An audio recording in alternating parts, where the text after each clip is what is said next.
hello. Okay, quiet intro. Hang on. There's a cat here. There's a cat. Here's the infamous kitty. Hey, kitty, can you say hi? Can you say hi to everyone? Look at that. Oh, the cat. There is a cat in my arms. This is the infamous cat. Yeah, there it is.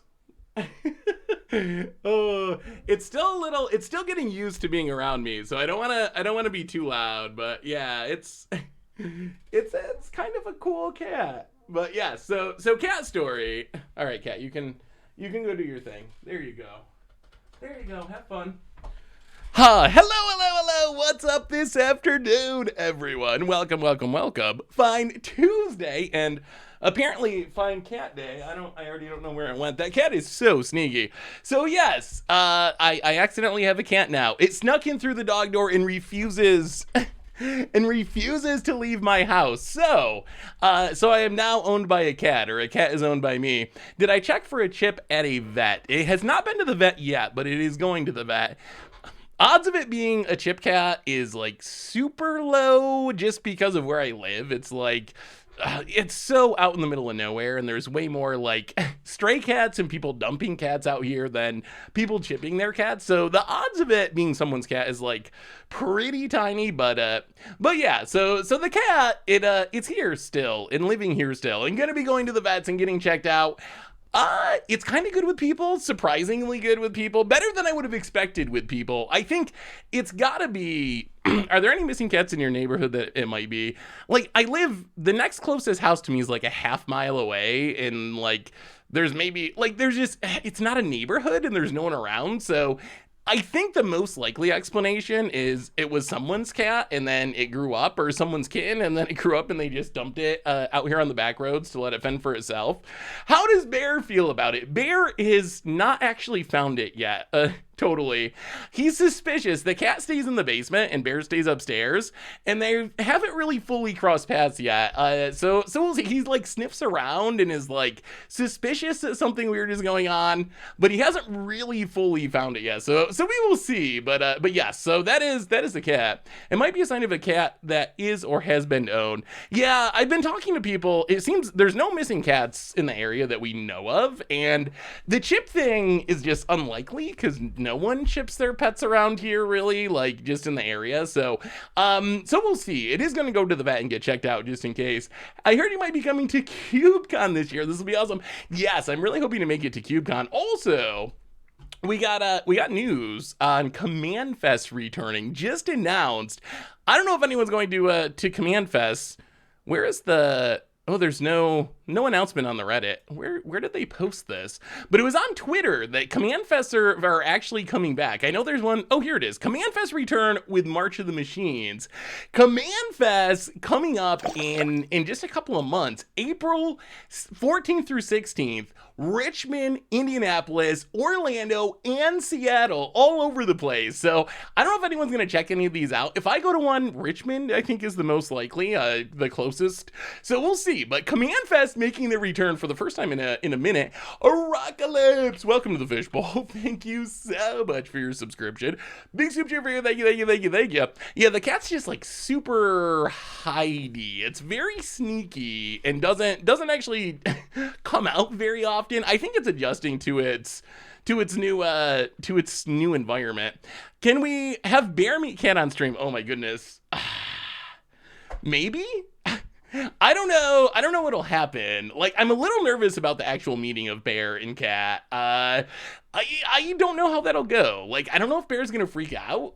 He likes other animals, but he's never really been around cats in specific. Plus, the cat's kind of like in his space. So I'm hoping that they're friends and they get along and they're awesome. But that's my hope, that they'll be friends after they actually meet each other. So maybe we can do it on stream. Although, boy, if it goes badly, that being on stream would be awkward. But I think I gotta introduce him slowly. I've been reading about it a little bit. Like, put a like little kid gate up and keep the cat in one room and Bear in the other room so they can see each other but can't get to each other, and kind of like slowly introduce them like that.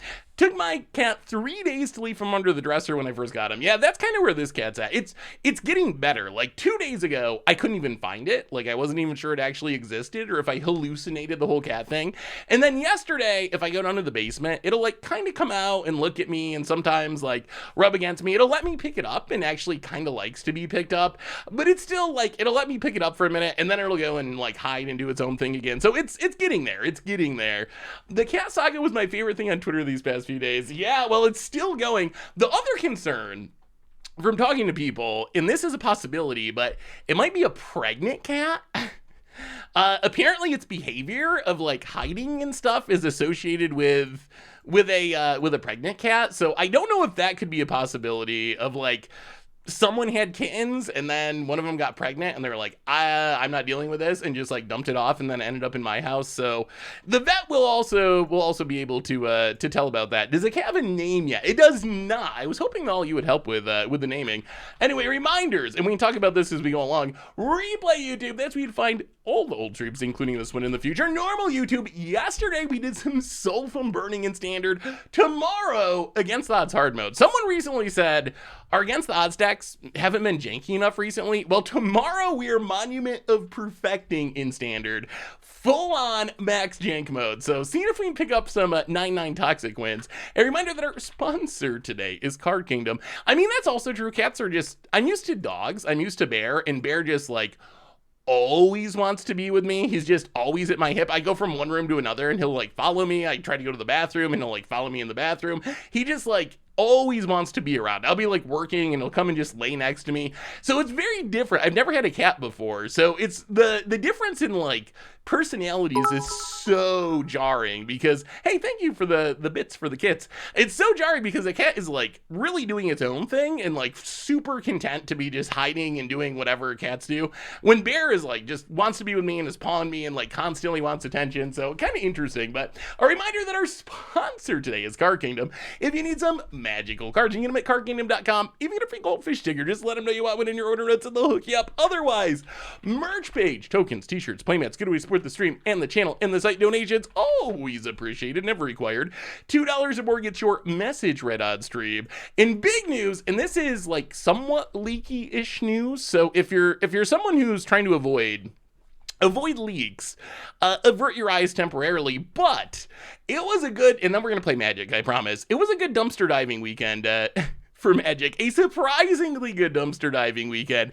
Not only did someone find all those Magic cards in a dumpster, like hundreds of thousands of dollars worth of Magic cards, which I'm curious, did you see that? Did you see that, chat, about just like the pallets? The pallets of Magic cards found in a dump. Would you dumpster dive for Magic cards? I'm actually curious. I think I would snap to it. I would not think twice about pulling pallets of Magic cards from a dump. But that was a bit of news over the last few days, finding these pallets of Magic cards. And apparently the story got crazier.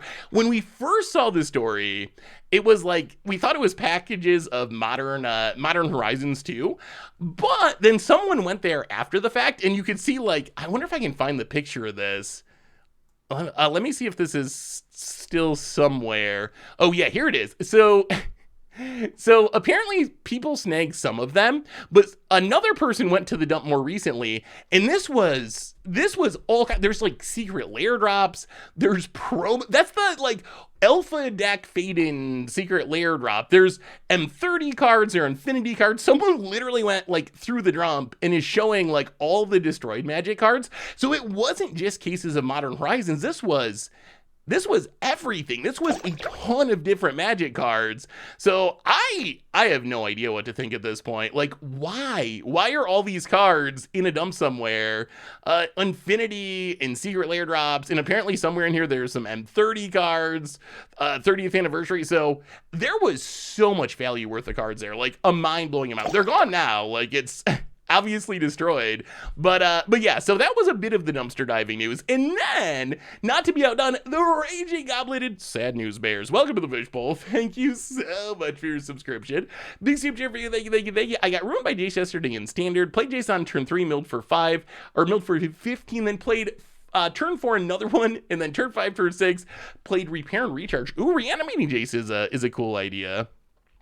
I mean, speaking of Lord of the Rings spoilers, this is the leaky news. So if you're avoiding leaks, avert your eyes. But also coming from dumpsters this weekend, our first look at Lord of the Rings, there was a sheet that was found in a dumpster. We got to see part of Gollum, apparently, we don't even know the mana cost. I'm assuming it's a 1 mana 2/1. We get to see Aragorn and Arwen, whoever those people are, is a big Selesnya mythic.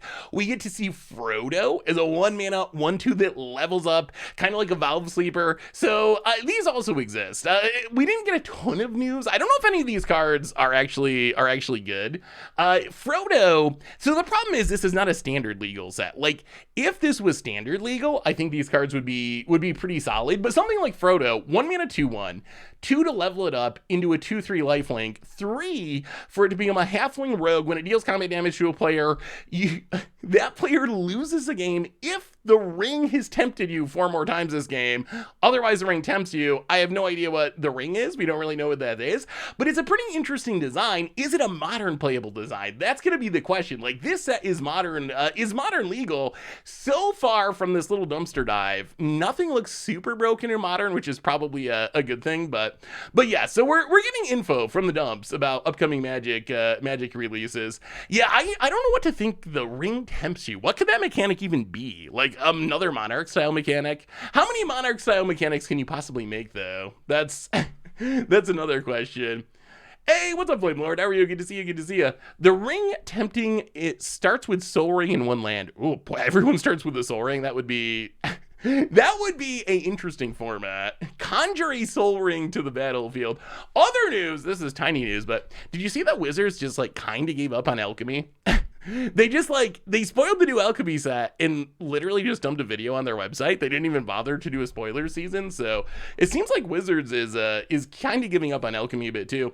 My only thing with leaks were when all cards on the same sheet, when they're usually mixed up.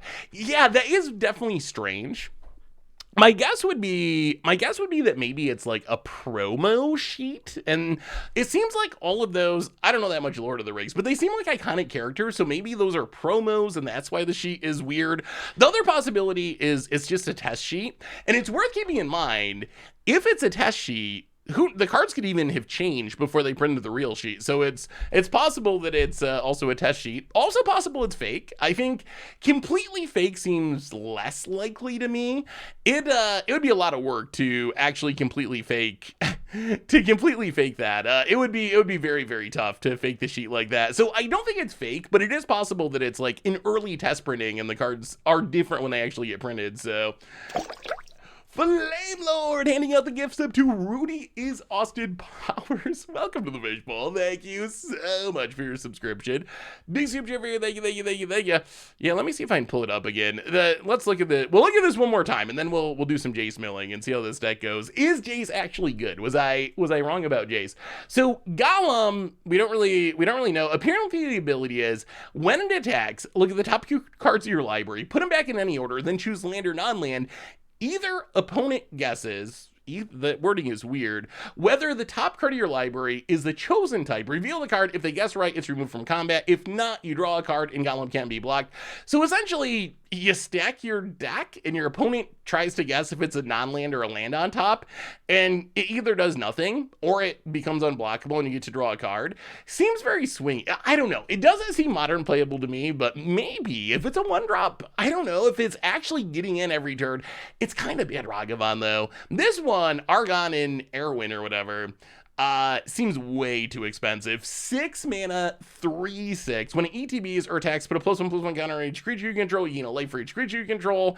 I don't even know if that was he playing Commander. Like, I guess maybe you could play it in some sort of Selesnya token deck or something, but it doesn't seem that powerful to me.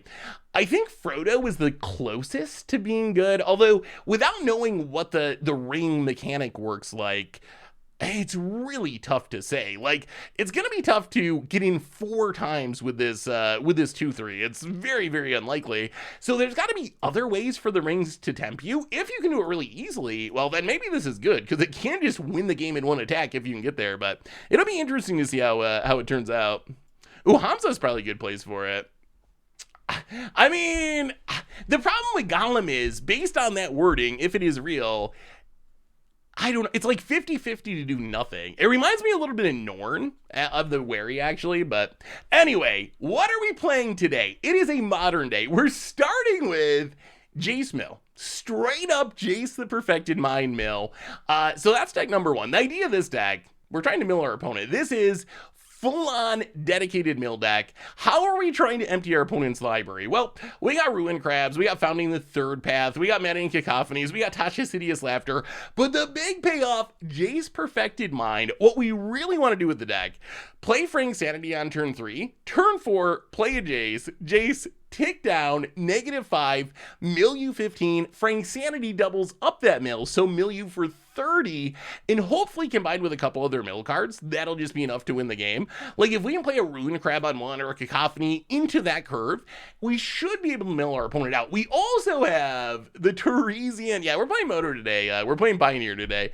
We also have the Teresian Mind Breaker combo. No archive trap, unfortunately. It's not legal in Pioneer. So we also have the Mindbreaker combo. Mindbreaker, we played this in Historic. If you can unearth it, it's only 4 mana. Mills half your opponent's library when it attacks. If you have Fraying Sanity, mills the other half. So 2-card instant win combo.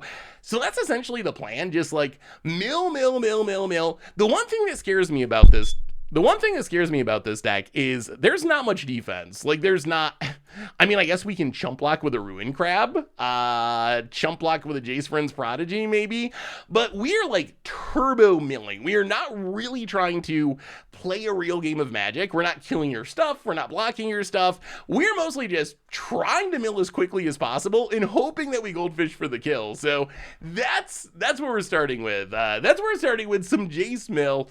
Oh, the 1-1 is just a leftover from last stream. I'll update it. It should be 0-0. If we decide to get to deck number 2, there's this deck looks really interesting. I've had this deck. I've seen it a couple times from infamous small Japanese tournaments. It's like this Bring to Light landfall deck, but it got some huge new additions from War of the Spark. Conduit of Worlds is the big one, letting you play lands from your graveyard and then cast non-lands from your graveyard. It's got an Elvish Norn.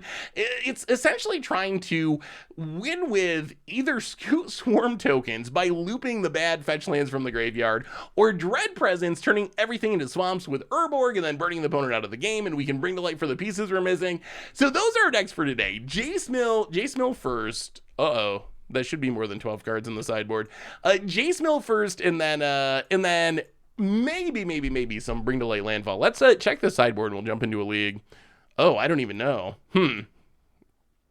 For some reason, the deck list only has 12 cards in the sideboard. Probably a bounce spell. That's probably the best. Like, what is the best thing we can play in a mono blue Pioneer deck to slow down creatures? So we have Negates and Spell Pierces for control decks. We have Engulf the Shores as a reset. What is our best? So we're playing Pioneer, so we don't have Ensnaring Bridge either. That would be spectacular. What is our best defense for creature decks? Pongify. I think we just lose to the 3/3. It might just be Fading Hope, although I don't know if I have. Do I want to go buy Fading Hopes? What about Blink of an Eye? Is Blink of an Eye? Ooh, Cyclonic Rift. What are our odds of getting to 7 mana? Cyclonic Rift might be good. Should we Commander it? Ashiok could be a good sideboard card too, actually, and it's graveyard. Hey, Ashiok might be even better. Hey, Seth, in the Phyrexian Fight Club deck, you had 1 Forest main and 1 Beseiju in the sideboard, which makes no sense to me. Can you explain? Why not main the Beseiju? I mean, we could have just mained the Beseiju, honestly. We needed the forest for bushwhacking purposes. We had those 8 cards that could tutor up a basic. So kind of wanted the option to tutor up a basic forest with those if we needed to. Moonfall, welcome to the Fishbowl. Thank you so much for your subscription. Big scoop cheer for you. Thank you. So that's why the forest in the main, just for land tutoring purposes. You know what? How about that? 1 Cyclonic Rift, 2 Ashioks. Ship it. 5-0. 5-0 guaranteed. Welcome to the Fishbowl. Thank you. Also, chat. Thank you so much for your subscription. Big scoop cheer for you. Thank you, thank you, thank you. Tornbergs, big scoop cheer for you as well. Welcome to the Fishbowl. I gotta show you this deck, too. This popped up on Reddit in a... Oh no, I didn't import it. I can show you on Goldfish. Someone, and we're probably gonna end up playing this deck on the YouTube. Someone built and played in a modern challenge Juggernaut Reanimator in modern, and apparently actually had some amount of success with it. It's mono red. Oh, this deck. Mono red, trash for treasure reanimator, trying to reanimate Graz to turn all of our random Voldaren Epicures and Haywire Mites and Stupid Monkeys and Goblin Engineers into Juggernauts in attack for lethal. The deck is just, it's such a ridiculous idea. So that one, it might be on the YouTube rather than the stream, but the deck is hilarious. So that I'm also excited for. There's some good stuff happening in older formats at the moment. Celevision, welcome to the Fishbowl. Thank you so much for your subscription. And Puntologist, the hype train is running. Big scoop cheer for you. Thank you, thank you, thank you. Do you think that Pioneer will eventually come to MTG? Like Magic Arena? I mean, they're in process of adding it to Magic Arena. We have Shadows of Innistrad Remastered coming soon. Did I load the right deck? That's actually a good question. So, yes, Pioneer, I believe... Okay, it is Mill. Pioneer, I believe, will come to Arena. It's going to take a little bit to get everything, but we are really heading in that direction. Lucid with the gifts up to Sushi Master. Welcome to the Fishbowl. Thank you so much for your subscription. Big super for you. Thank you, thank you, thank you. Hey, sure, what's your list, Flame Lord? I would love to take a peek. Can we run an Aetherize? You know what, Stone Rain? Let me see if I have an Aetherize. Could Aetherize be good? It is funny. You know what? If we have an Aetherize, I will add an Aetherize. How do I not have? Hey, there we go. I do have an Aetherize. All right, one Aetherize coming in. Aetherize over probably an Offer You Can't Refuse. Offer You Can't Refuse doesn't seem great to me. All right, now we're actually going to play League with Jace Mills. See if we can mill him out. This deck is seriously misbuilt if we don't have Field of Ruins. So I didn't build this deck. This is someone else's deck, but Field of Ruin. I mean, we don't have a ton of synergies for Field of Ruin, but I mean, I guess, okay, let me see if I have Field of Ruin. I also wonder if we should play more Rivulets. Like, is there any drawback to playing 4 Rivulets? It seems like the drawback's pretty minimal. I guess if we draw 2 of them, maybe we just kill ourselves against aggro, but all right, okay. Really, this time we're really gonna play some Mill. Hey, what's up, White Lotus? How are you? Good to see you. All right, boom. Jace Mill, version 4.0.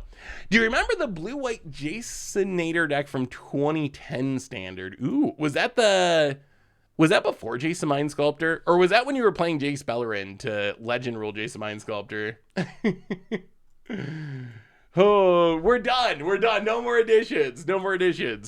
We're going for it. We're milling them out. Can I add current? Labrador. Come on now.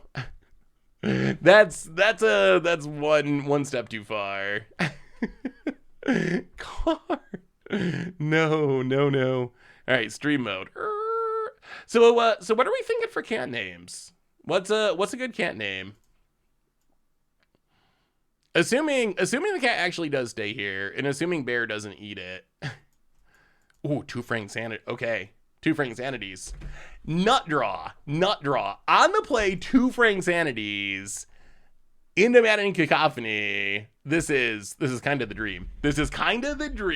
Play the you're getting a cat. I accidentally got a cat. It already happened accidentally. I didn't choose the cat. The cat chose me. It just moved into my house. Pause for thoughts. So I already got a dog named Bear, so it's got to go with Bear.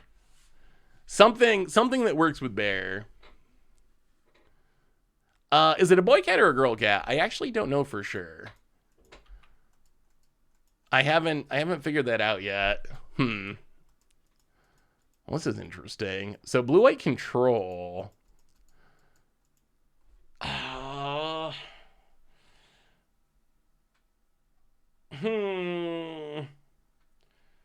kind of feel like we should just ruin crab here, because if we don't, we get censored. Yeah, I think we're just going to ruin crab. Play the ruin crab. Haha. Play the field of ruin. Not looking great at the moment. Milieu. three lands. All right, opponent's definitely blue-white control. All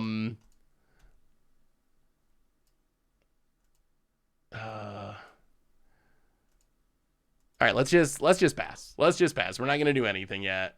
Pass the turd. See what our opponent can do. Ayula. Ayula's a good bear name. Bear and snare. Honey, because of the color, some people said honey, and I thought honey seemed decent. And then it would be honey bear, which I guess is kind of funny. Well, there goes our Jace.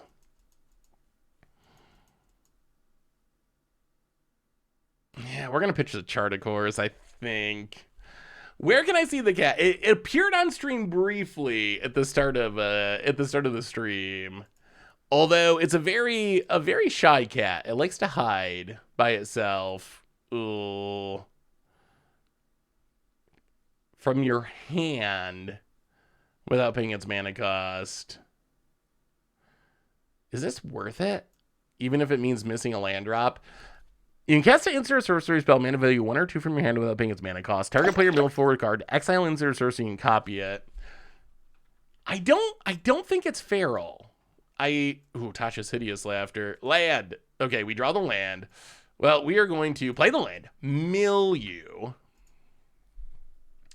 We will play a Fraying Sanity, cursing you.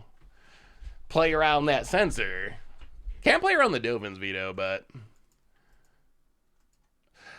little bit awkward, but hopefully this resolves. And then we double up our mill if it does. This is probably our best card. This is our most important card. Hey, Les Alex, thank you for the raid.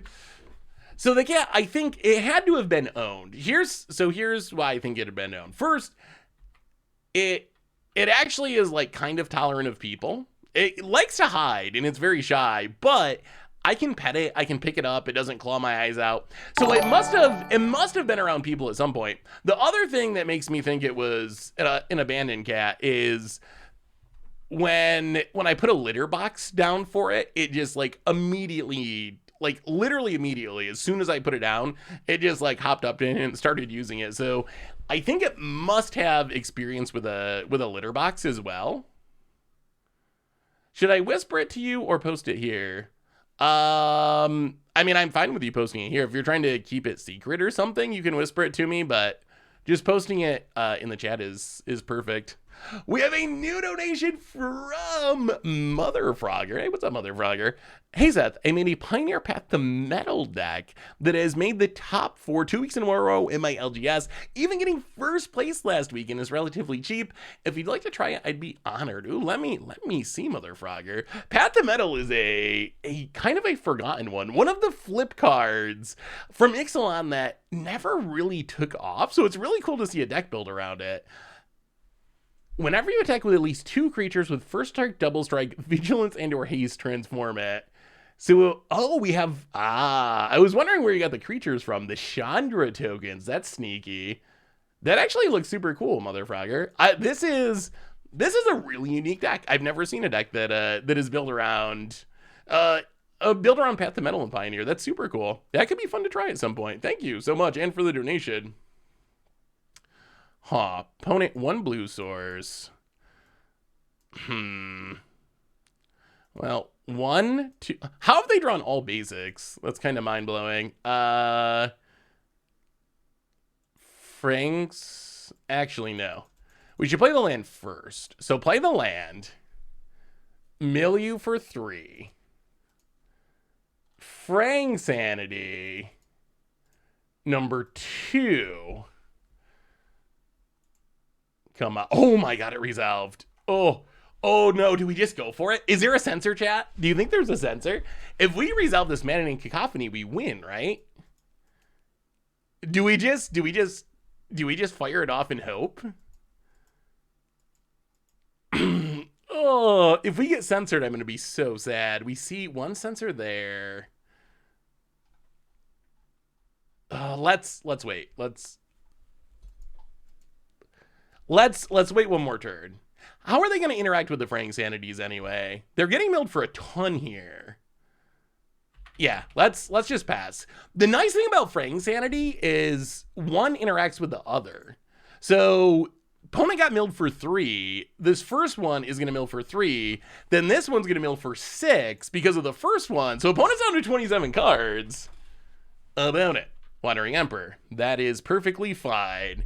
I mean, next turn we can Tasha's Hideous Laughter for bait. And then Maddening Cacophony. With 2 Fraying Sanities, Jace is just lethal if we ever draw it. About it, getting in. You know what? I think we block. I think it's worth it. If they like flash in another Wandering Emperor, then they're tapped down in the. Oh my god. Oh my god. Oh my god. Millwin. Oh my goodness. Fraying Sanity. Sure. Kill the crab. Kill the crab. About it. Hey, I got it, Flame Lord. I will put up after we finish this mill kill. Stay at 20. Opponents basically tap down. They get milled because of their Wandering Emperor, but we're going to cast the best Maddening Cacophony of all time. Maddening Cacophony. Cast it. Mill you for 8. Which is actually way more than 8. We mill for 8, then we mill for 8 more, then we mill for 16 more, and then we'll play Ibnu Rivulet just in case. Ibnu Rivulet, wait, is mill good? Is mill actually good? Sack the Rivulet, mill you again, and opponent's down to 11 cards already. That's before the Fraying Sanities clean up the rest of the deck, and that is the mill kill. We're doing it. We're actually doing it. We didn't really need the kicker there. Budget eggs. Oh, Flame Lord. That's a spicy one. I've never built eggs in Commander. That looks cool. Got some infinite time sieve combos going on. That looks super fun, Flame Lord. I like it. Dylan Hunter, welcome to the Fishbowl. Thank you so much for your subscription. Big soup for you. Thank you. Yeah, we want all the counters, basically. Counters. Going down what?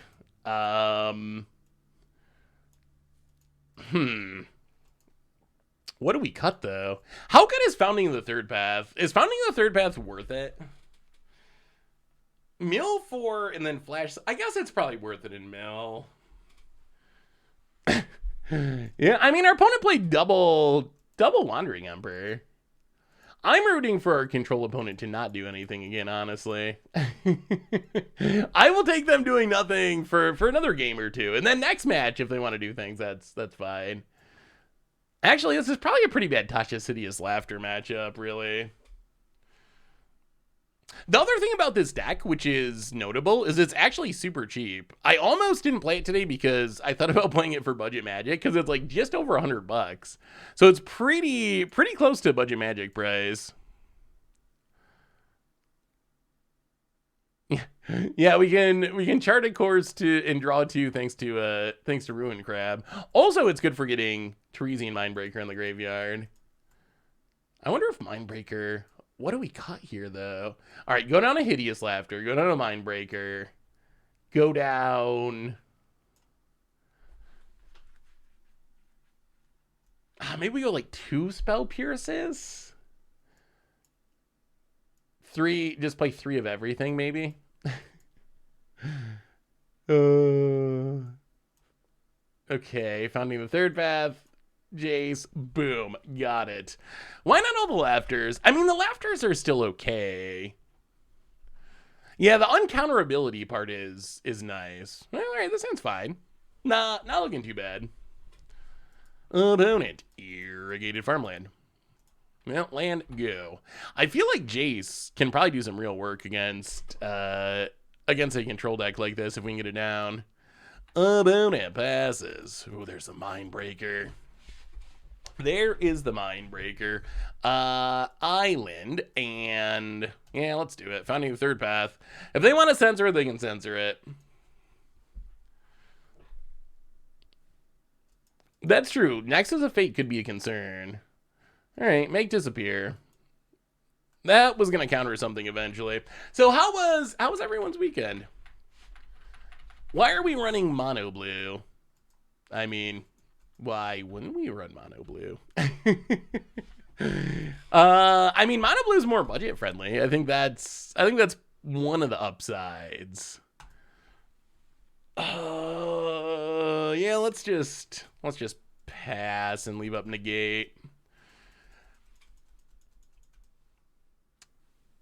Nexus is is Nexus banned?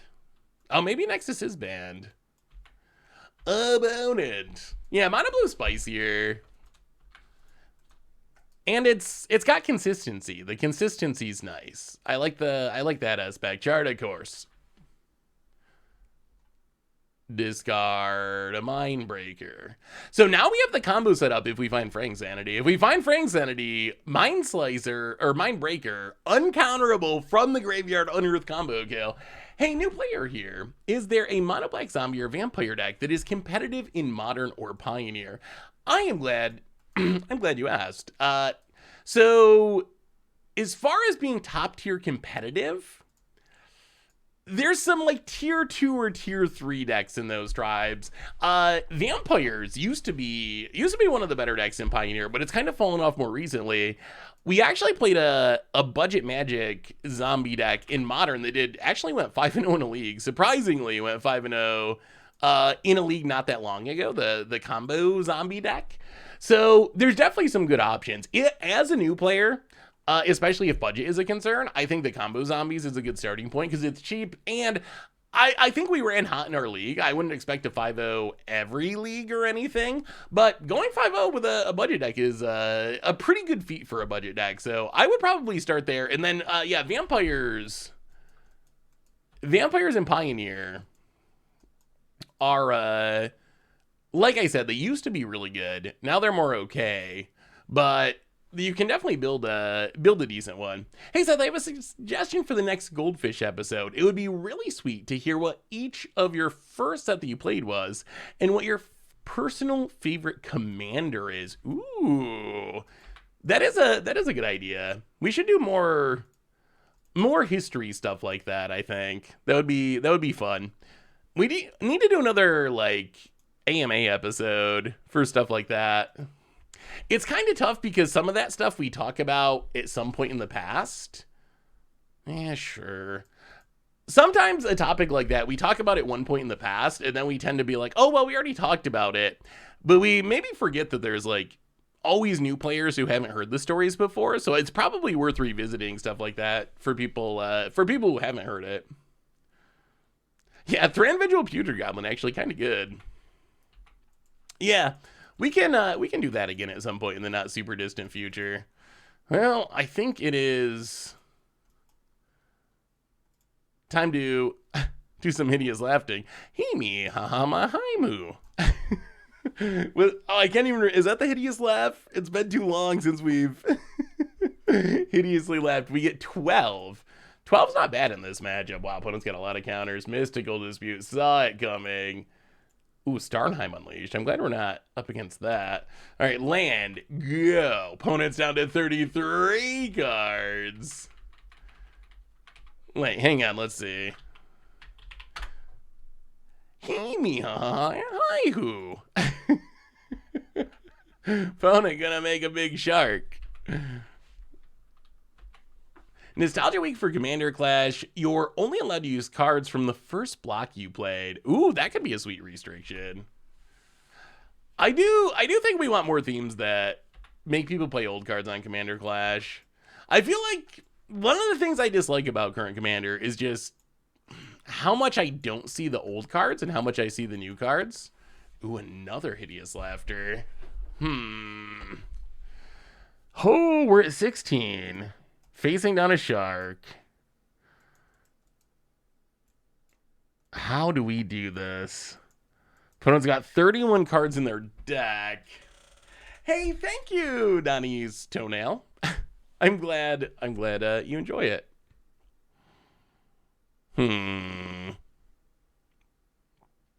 Pre-EDH is a cool idea. Although, like, are the pre-EDH rules you can not play anything after like 2011 or something? Yeah, Jace to soften the shark. I'm wondering if we need to try to Mindbreaker. We mill our opponent down to 15, and then in theory we just win with Hideous Laughter. How much instant speed removal can our opponent possibly have? I think we want to just Mindbreaker here, even though it's not a combo kill. Yeah, get back Mindbreaker. I think we just go for it. Like, if this works, we probably can win the game next turn. We are on a clock, because they could have another shark, too. Like, double shark here and around a turn 2 clock. Mindbreaker. Oh, come on. No. Oh.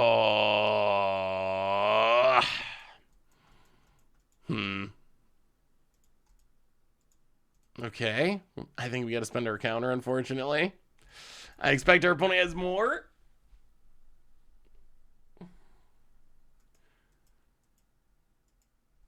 That's unfortunate because they shouldn't really have creature removal in their deck, but this is like Fraying Sanity removal that also blows up our Mindbreaker. All right, things are looking bad. Past the turn. Yeah, the shark's gonna get us. Hey Seth, I have been trying to get tokens to work. I've tried to make Naya tokens, but the idea seems clunky, and it makes me feel mono white tokens just offers more stability. Yeah, I've been surprised that we haven't seen more tokens in standard. There were so many good pieces from Streets of New Capenna, and there's some stuff from other sets as well. But there's a lot of Teferi, yeah. There's a lot of good pieces for it. I don't know if we're gonna resolve anything the rest of this game. Rivulet. Well, 1, 2, and 3. Tasha's Hideous Laughter. Come on. Ooh. That wasn't great. Opponent's down to 18. Jace wins us the game, but can we resolve it to Barton? Oh, welcome to the Fishbowl. Thank you so much for your subscription. Big skip cheer for you. Thank you. Feel the ruin. We got to go for it. We got to try. 1, 2, 3, 4. Jace, the Perfected Mind. One of the worst cards from Phyrexia will be one. But we really needed to resolve here. Oh, no! All right, opponents, infinite counters, paying off. Oh, we're going to be just short. Team Barton! Hopefully, all is going well. There are many support cards that hurt due to the makeup of... There are many support cards that hurt variety due to the make up a third to half of the cards in every deck. Featuring the same colors, games have higher highs and lower lows. I think that's probably true. Oh dear. Memory Deluge. Gonna find more counter spells. I mean, we can mill 8 with the Rivulets. But 8's not enough. We need one more mill spell to resolve. One. Any one mill spell. Yeah, opponents doing things this game, which is making our lives harder. It's so much easier to win when your opponent does nothing. Yeah, I wonder why tokens isn't working very well in standard. I wonder what the issue is. Oh, an island's not a good draw. Not a good draw at all. So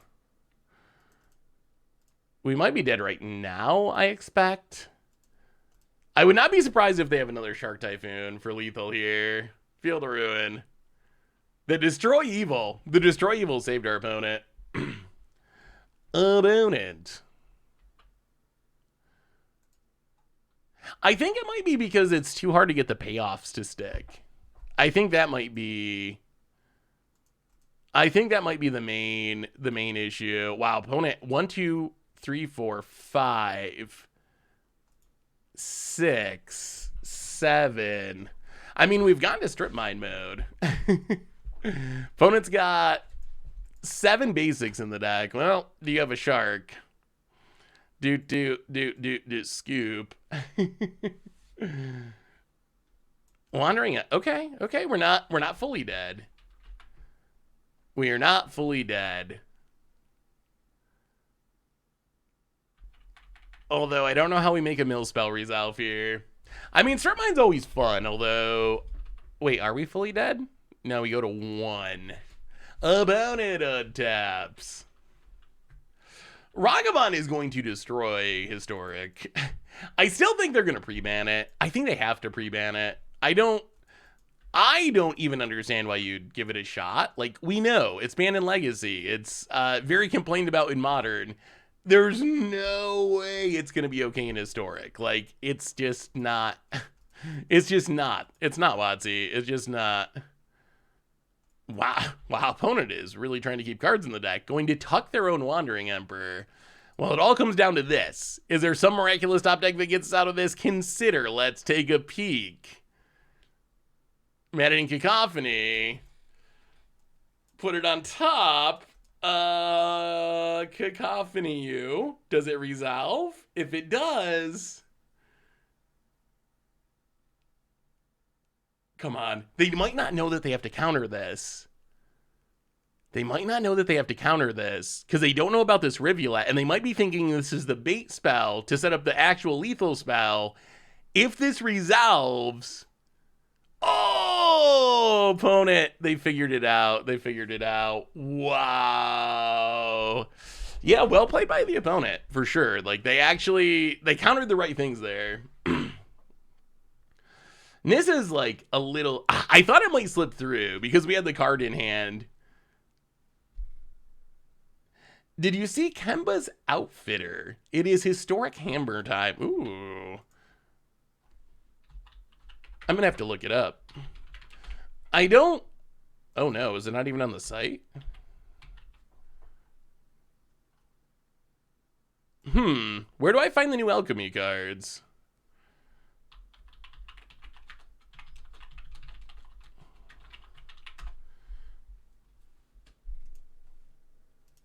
Maybe Mindbreaker is worth it.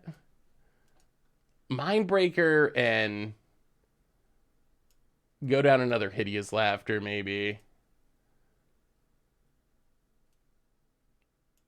We probably want the Spell Pierce too. Hideous Laughter doesn't seem that good. Let me see this alchemy card. I didn't pay much attention to the new alchemy cards. What is Kemba's Outfitter? Kemba's Outfitter. 1 mana 2/1. When it ETBs, choose an equipment card in your hand. It perpetually gains equip -1 or equip for 1. Oh, yeah, that's actually kind of busted. I was thinking it cost 1 less, but it costs 1. Oh, that's kind of busted in Hammer time. We're also getting Sigarda's Aid because of Shadows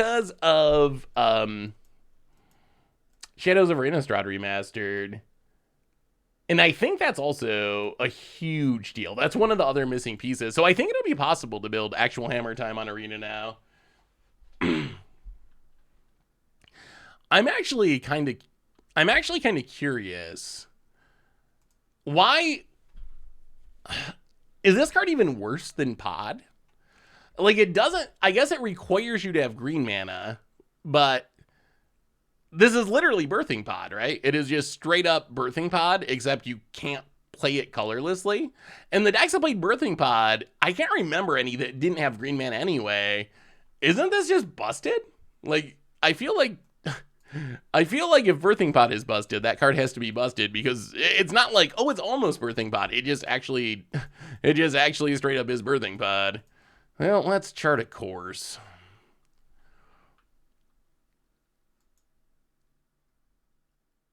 Wow, we're actually going to counter a chart a course?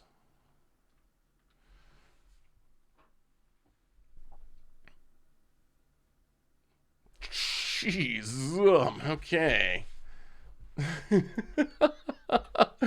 Oh, so many counters.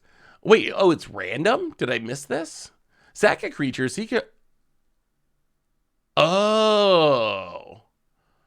Oh, it's Oh, no, that's horrible then. Oh, okay, yeah, no, that's actually super bad. For some reason, I was reading this as an actual birthing pod, but seek means it's just going to give you a random creature. Yeah, that's way different. Opponent foretells a card. Well, we draw land, and we play a Fraying Sanity. Targeting you. Pass the turn. Don't blow it up. That's our most important card. Opponent. Is there anything... What's the sweetest card from the new Alchemy release? Not that we play Alchemy, but we do play Historic a bit. Are any of these cards... Conjure a Tempered Steel into your hand. Okay. This card, I will say, this card makes me a little salty. Like, Phyrexian Harvester, it's an Obliterator, it's a Vindicator, it's the red version. I think one of the things I really dislike about this is it doesn't exist. I was really hoping, once we got Phyrexian Vindicator, the white one, to come after Obliterator, I was thinking, wow, eventually Wizards is going to complete this cycle. People love these cards. It's going to be really cool. But now they wasted, quote unquote, wasted the red one in a way that can't even be printed in paper. So now what do you do? Like, are they going to print a paper Phyrexian, red version of Phyrexian whatever for the cycle? Or does this just mean the cycle's never going to actually get completed? All right, opponent makes an angel. And gets milled. Can we beat a 4/4? That's the question. Well, step one. Chart a course to hit a land. Oh, we really got to hit a land here. Oh, okay. We didn't hit a land, but we hit a mind. Oh my goodness. Oh no, we whiffed on the land. About it. But we have the combo in the graveyard. About it. Tap land. Hits us for 4. Come on, deck. Come on, deck. Don't do this to us. Down to 16. Oh, this is going to be close. Land. We need a land. Okay, there's the land. Oh. Oh, no. Oh, what do we do? We actually have... We have the win. We have the win, but... It already got blown up once. The risk is high. The risk is super high. Do we just go for it? Like, it does mill our opponent's entire deck. Oh. I would prefer our opponent to tap out for something, honestly. That would make it much easier. Only one way to find out. But we want to try to win, technically. We could just chart a course and wait. Like, we're not dying this turn. If they had Destroy Evil, they would have blown up the enchantment. I mean, but it hasn't done anything yet. So they really haven't had to blow it up yet. Yeah, let's wait. Let's chart a course. Okay, well, not hitting our lands. I mean, now we got infinite Treesian Mindbreakers. Well, all right, play it to Fairy, opponent. Just play it to Fairy. You know you want to. Cycle's a farmland. Just play it to Fairy. Play one of your bombs. We're so close about it. Gonna get in with the angel. Hits us. How do we beat the interaction out of our opponent's hand? Opponent. Passes. Well, there's the island. All right, Fraying Sanity Part 2. This gives us a little layer of protection. 2 of them means they can't just blow up 1 in response to the combo. It resolves. Okay. Okay. Oh, we need one more land, and we probably have it. Milia. Oh, this is going to be close. This is going to be close. No shark. No shark, please. No shark. That would change the clock. Oh, it's a shark. Mm. All right, it all comes down to this. Drawing a land would make me feel so much more comfortable about our odds here. Opponent hits us for 7. This is the game. All in one top deck. All in one top deck. A land for negate would be great. Opponent, land. Passes. Come on, deck. Come on, deck. Give us that land. All right, there's the land.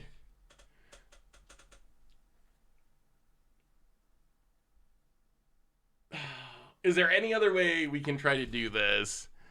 Maddening Cacophony, mills 8. Triggers this to mill 8. So that's 16. And then this to mill 16, that's 32. I mean, we don't have a choice. We don't have a choice. This is our only option. Mindbreaker, unearth it. Go to combat.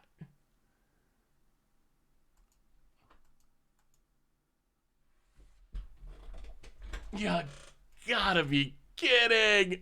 Oh. Wow. Oh, we even waited so we could have a counter, and it's a land, so our interaction and our protection doesn't do anything.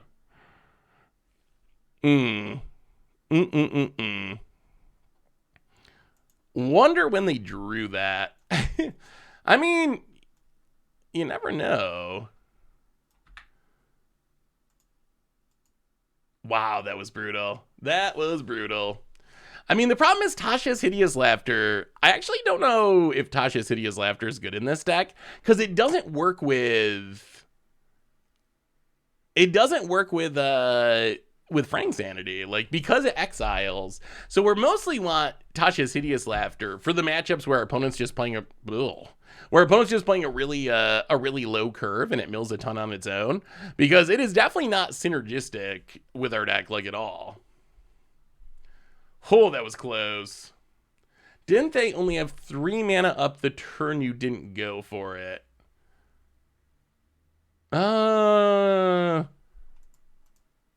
Did they? I mean, I feel like that's the wrong way to think about a game of Magic, honestly. Because, sure, opponent had a Tuara of all things, which managed to save them from the combo. But if we just run it out and they have cards that we've seen in the past, like Destroy Evil or whatever, then I don't know. I feel like it's kind of just like hindsight bias. Not that you shouldn't try to learn from your plays, for sure, but I feel like in this case, like, I don't think it's as simple as, because they had the channel land, it was wrong to play it the way we did. I think we just put Jace to the bottom. Jace is going to die. Opponent. Oh boy. The monster of the format. One of the disappointing things about the last Pro Tour is Mono Green Devotion did not do good enough for it to get banned. It didn't do good enough, so now we're stuck with this forever, even though it is just so miserable to play against for everyone else. Hey, what's up, Sir Roberts? How are you? Good to see ya. We lost to control in our first game. Opponent, Elvish Mystic. Well, play a land, Amelia. Chart of course. Discard a Mindbreaker. I mean, maybe there's... I mean, we have, like, a turn 4 kill. However, we're up against Mono Green Devotion. They can do ridiculous things super quickly and tutor up problems... Oh, we know they have Nykthos, too. Problems from the sideboard with Karn. There's the Nykthos. Well, play the land. Mill you. We have Frank Sanity into Teresian Mindbreaker. Does our opponent know about our combo? They untap with all the mana in the world. Do they have a Karn? Kiora to untap Nykthos and keep the fun going. And for 6 mana and Storm the Festival. Do they hit a Karn?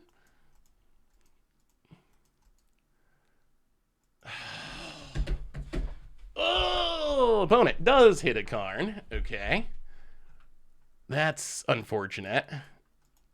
Opponent. So now our opponent... Karn should just be banned. Now our opponent can tutor up Graveyard Hate, I assume, and stop us from winning. Yep. Opponent gets a Tormod's Crypt. And exiles our graveyard. In plays another Oath of Nissa. And game. Karn stops literally everything, unfortunately. Opponent. Yeah, this is why I think Karn should be banned. Like, it just makes the deck way too resilient. And this game's just, like, super over. I mean, Mono Green Devotion is as Mono Green Devotion does. Mill you. Play a Fraying Sanity. Curse you. Pass the turn. Yeah, I mean, the problem is our opponent just wins here. Like, untapping with Karn and infinite mana in all the Storm the Festivals, there's, I believe, like, no chance that we'd survive this turn.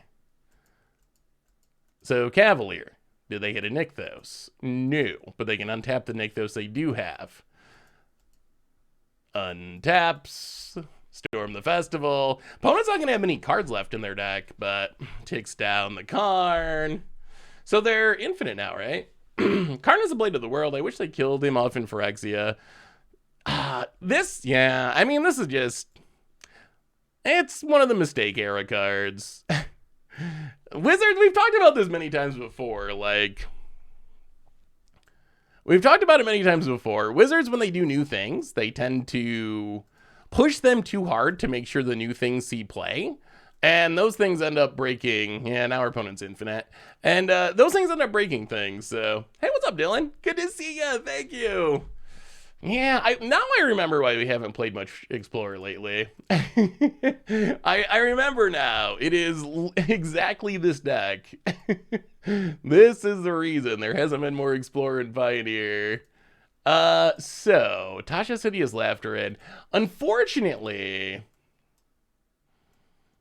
our opponent doesn't have to attack to win. So, all the Aetherizes and Engulf the Shores don't really do anything. We can bring in the Negates, I guess, and try to stop the Planeswalkers. Spell Pierce, I don't think is going to work against a deck that can make this much mana. Something like this, I guess? Run it like that. Spell Pierce, I think, is bad. Like, the deck has so much mana. I think they just pay for Spell Pierce, right? Yeah, alright. Gonna have to get a little bit lucky here and hit some lands. But, Lango. Been playing around with Tyver Elves. Ooh, how is Tyver Deathrite Shaman been? Opponent. I mean, I'm fully on the ban Karn train. I think Karn is the one to get rid of. Yeah, hopefully Wizards learns that stacks effects really need to be symmetrical.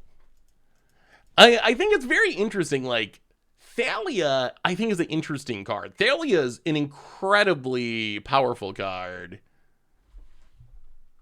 Oh boy, yeah, we're not gonna play any Magic.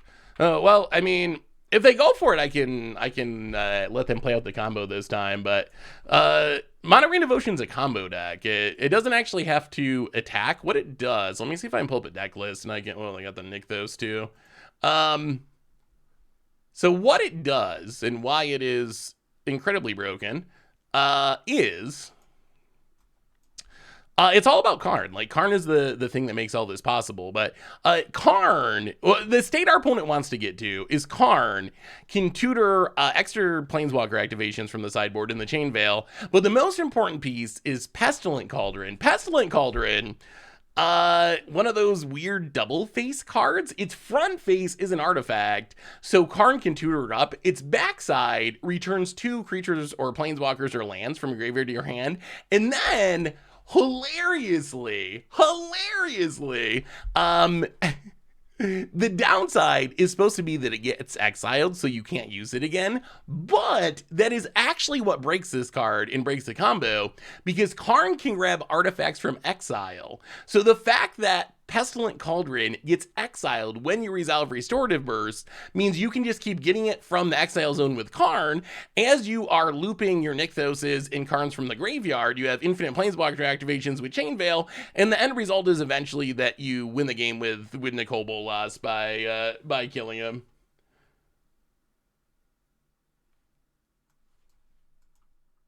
Oh boy, this is not gonna work. Weren't there 0 cards in the Phyrexian Pro Tour top 8 that just happened? Yeah, I was very disappointed. Because now I think that means that they will probably not take action on the Green Devotion deck. Hey Seth, can we deck build Extirpation Tribal in Pioneer? Oh, yeah. Alright, that was a quick one. What extirpates even exist in Pioneer? There's no extirpate, right? There's no surgical extraction.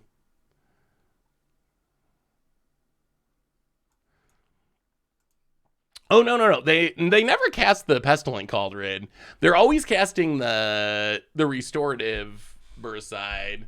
Oh, for Nicol Bolas, Oath of Nissa lets you cast your Planeswalkers as though your mana were any color. So you'll find, they usually have Oath of Nissa, but you'll find your Oath of Nissa eventually as you draw through your deck and activate your Planeswalkers.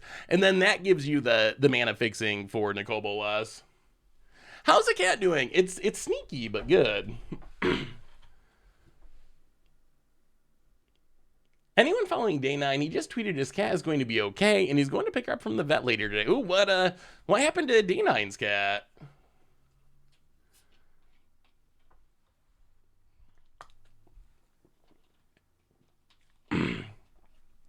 So Karn getting sent from exile, like, my thinking about the Devotion deck is that Karn is what makes it have a chance in most matchups. Like, we saw a good example of it in game 1. Like, Karn is an essential combo piece that lets the deck win, but it also is just an absurd defensive card where if you're not combo, we saw it in game 1, we had our combo set up to get back Teresian Mindbreaker and mill our opponent out of the game, but Karn grabs the answer to that in Tormod's script, or if you're missing a land, it grabs the answer to that, or if you have a Planeswalker, it grabs the answer to that, or if you're trying to combo, it grabs an answer to that, on top of, like, or if you need a threat, it grabs an answer for that, or removal, it grabs an answer for that. So there's, like, it's so incredibly flexible.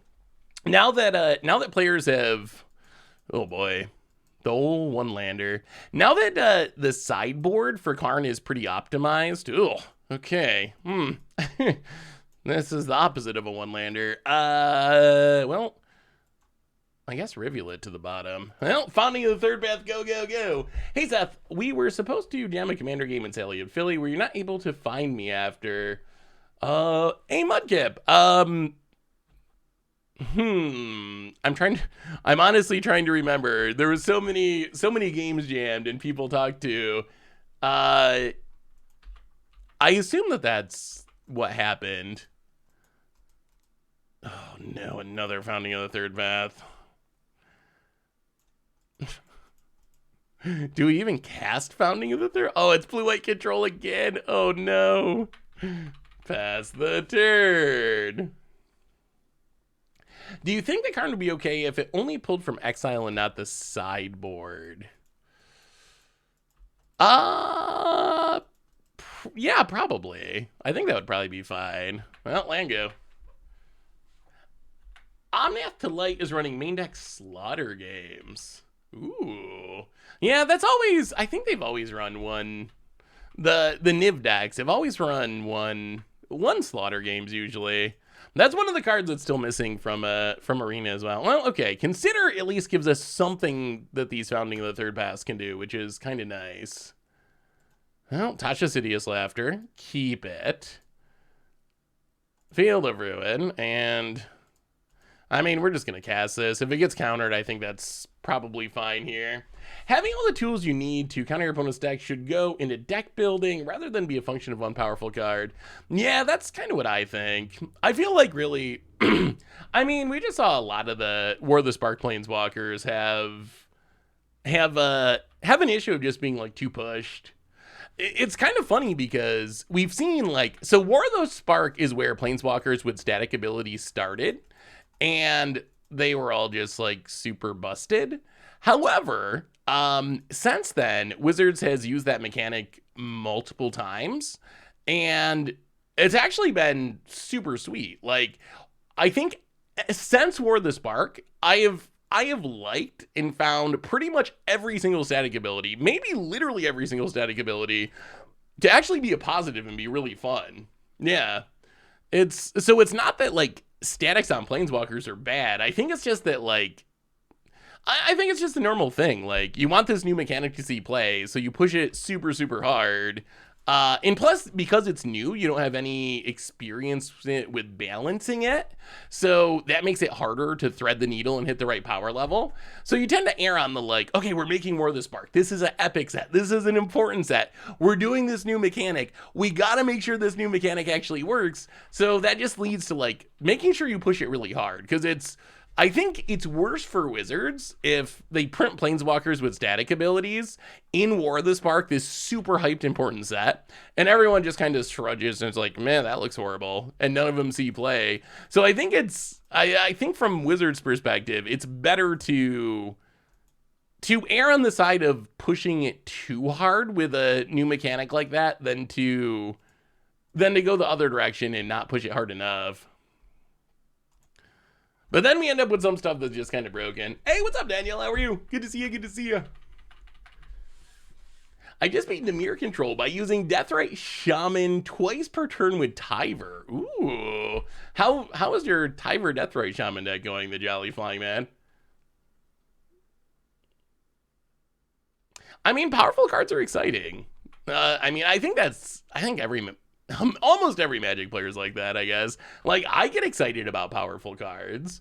I get excited about some janky cards too, but like, no one looks at a random vanilla 2/2 for 2 and it's like, wow, like, I can't wait to play Magic. So it makes sense that people get hyped about the most powerful cards. Yes, we will cast it.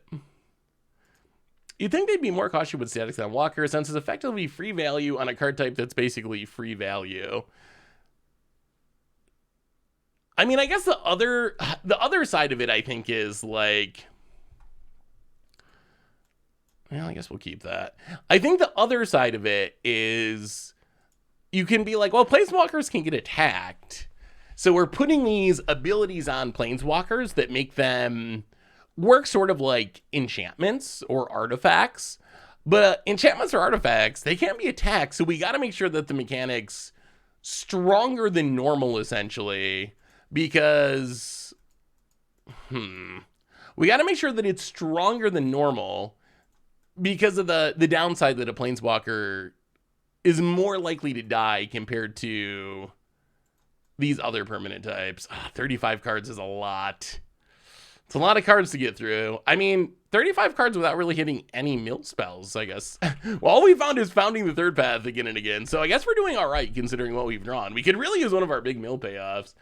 This Salt Pepper Theory of Magic design, in normal sets they push it, in sets like War they push it really good. I mean, I think that's kind of true. War of the Spark was a pretty epic. I really feel like March of the Machines is going to be War of the Spark. Like, I think it's one of those sets. The amount of hype we're getting from Wizards, the previews we've seen, the characters we've seen, I think this one is going all out. Like, I think March of the Machines is going to be like that too, which is super exciting. Like, I'm super hyped for it. But I also think, if you want a prediction, there's going to be broken battles. The history of hype sets with new mechanics, something always breaks. So I think that that battles are going to be busted. Probably not all of them, but some of them. The best of the battles, I think, are going to be. I don't think they put a new card type into the game and don't push it very hard. So I'm expecting some of the battles to be super strong. Do we have any info on battles? Very minimal info on battles. What we know about battles so far is you get one in every pack, and they are double face cards. And beyond that, and it's a new card type. Beyond that, we really don't know. Founding the third path. start on... How do we do this? 27 cards.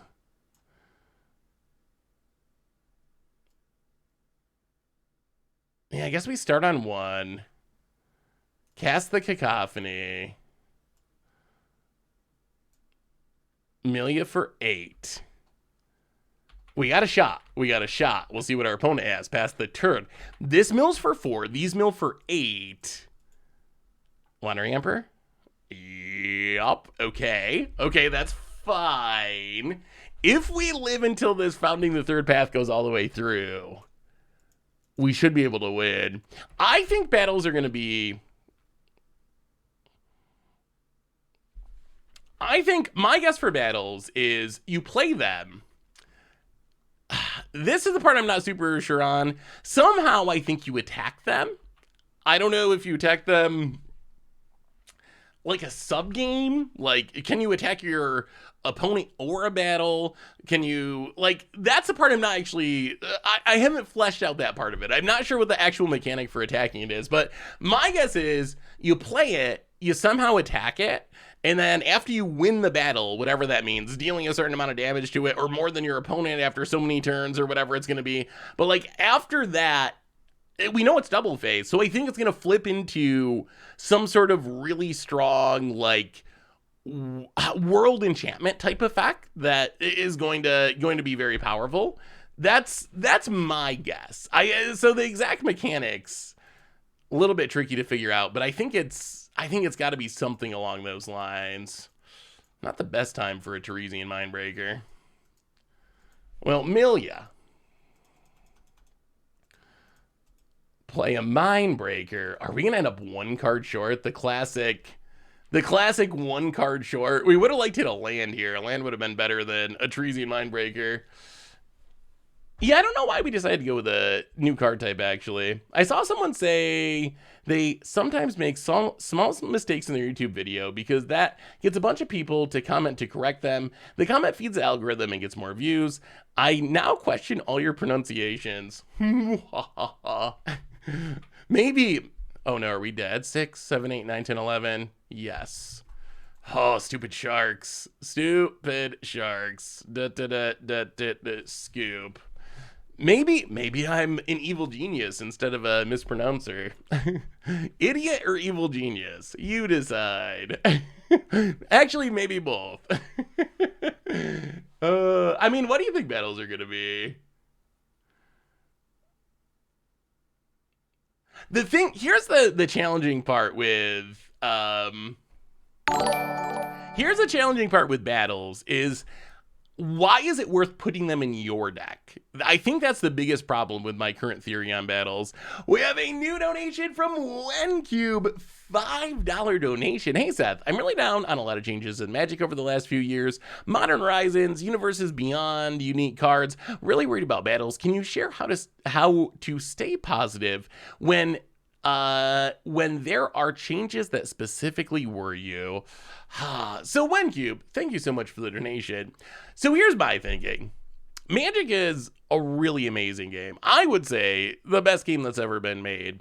And the thing that's great about Magic is there are a ton of different ways to play it. So the way I deal with stuff like that is I can always play Magic in a different way. If I get tired of playing against too much Modern Horizons in Modern, I play more Pioneer, or I play more Standard, or I play more Commander. If, whatever, Companions come out and break everything, well, then I might avoid the formats that Companions are in until the problem gets fixed. So I try to focus on what I enjoy out of Magic. Like, focus on the positive attributes, focus on how good the game is, and then focus on what I enjoy about it. I love winning with Panharmonicons. I love putting together janky combos, and I have found, for me at least, that that's enough to keep me in love with the game, even when things are not going exactly the way that I would choose for them to go if I had the option. Like, if I had the option, would Companions exist? No. Battles, like I said, I'm a little nervous about battles because I just know the history of things being pushed too hard when they come out for the first time, and that concerns me a little bit. But I'm also excited for battles. I think battles have potential to be really fun. I think sticking with the comparison of Planeswalker statics, I think Planeswalkers with static abilities were actually a great addition. Like, I think they have made Planeswalkers way more interesting, let Wizards do a bunch of different things that they could have never done before with them. So even though I think Karn went too far, Teferi Time Raveler went too far. Like, you can list off the broken ones, and it's annoying when they show up, and it's sad when you lose to Mono Green because Karn combos off or whatever. Overall, I think those things have been a positive. So I guess TLDR, try to focus on the positives as much as possible, because Magic's a really big game, and there's so many different ways to play it and interact with it that even when there's... Oh, no, it would have been nice to hit a land there. Even when... Yikes. Okay, I guess we're discarding in the gate. Even when things are not going the ideal way, there's usually stuff that you can enjoy about it. Flame Lord for the 10th month.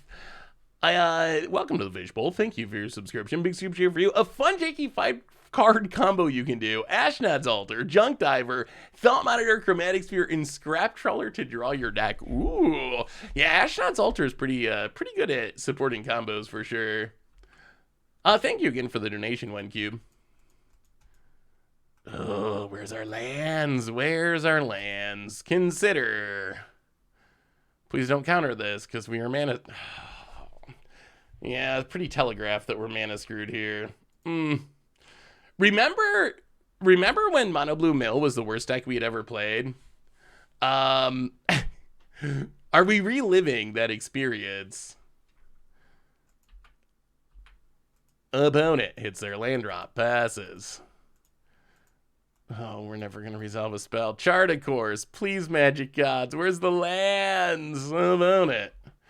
After sideboarding, we got to expect our opponent has like 100,000 counters in their deck.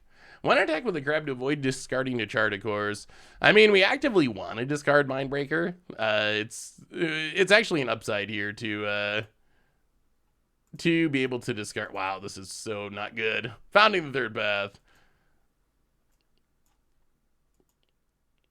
Boy.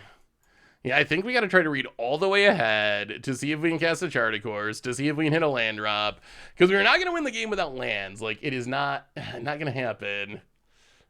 Oh, wait, you have to pay... Oh, all right. Shame scoop. You have to pay mana. Wow, Founding the Third Path... Is Founding the Third Path worth it? I feel like we've seen this deck have enough potential that something might be there, but... Ooh, it is janky around the edges. I mean, I don't think there's any way we win from there anyway. I'm running a best of one mill deck in Explorer. What do you think? Let me take a look.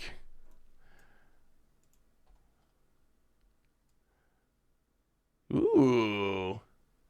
That looks fun. Kind of a control-y mill deck. I do love Sphinx's tutelage effects. How's it been going for you? Has it been having success? I think the main build that I've played in... Oh, this is Explorer. Yeah, Explorer really needs Frank Sanity. I'm sad that they didn't put Frank Sanity on Arena. Yeah, I also thought the flashback was free, but it is not, and that does make that card a lot less powerful. Blue-white Reanimator. Ooh. It is cool to see white getting some good reanimation again for the first time in forever. What are we reanimating, though? I'm so confused. Wait. Oh, Omniscience. I see. Spicy. I mean, there is nothing in Magic like untapping with an Omniscience, that's for sure. Dark Slick Shores. I mean, I will also say I feel like we have not played... I mean, maybe it's just where Pioneer's at, but boy, we've played Control Mono Green. That has been the the first three matchups of our league.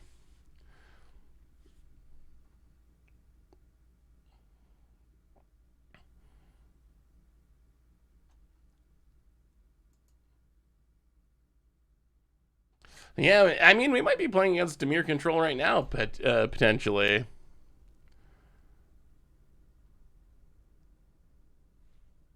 Yeah, this has been a very control heavy league, for sure. About it. Thanks for a long time. Plays a fatal push. Oh, I see. Saffron Olive playing a turn 1 crab. You're not the true Saf. Do I have a thing against crabs that I didn't realize?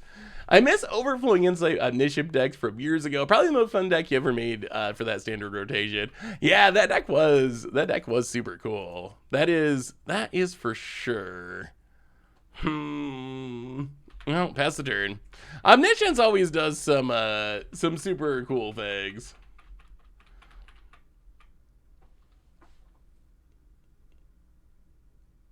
About it. Untaps. So maybe there's a ton of control because maybe that's how people are trying to beat mono green. I guess being able to counter a ton of times is probably one of the best ways to try to beat mono green, I would say. All right. Well, founding the third path. Can you be good this time? Actually, I don't even think you can resolve this time. Sinister Sabotage. Hey, what's up, Zone Rain? How are you? Why does no one run Cancerix in Modern to make 12 crab mill? Ooh. Let me read Cancerix again. How much does it actually mill? Iceberg Cancerix.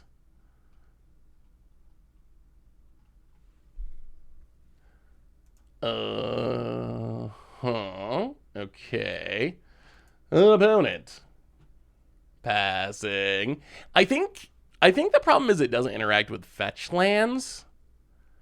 Oh, and it only mills 2. Yeah, I mean, it's kind of a bad crab in every way for Modern. So it only mills 2. The upside, I guess, is it's when a snow permanent comes into play. So if somehow you had a bunch of snow non-lands in permanents in your deck, it could mill more. But I think the problem is it's 2 mana instead of 1. It mills 2 cards instead of 3 cards. And it doesn't trigger on fetch lands, and it doesn't trigger on dual lands, and it doesn't trigger on Field of Ruin. So essentially, it doesn't mill enough or trigger on enough to make it worth it. I think that's the main issue. Well, that's another crab. Okay, let's try this again. Crab. Opponent. Can we resolve a spell?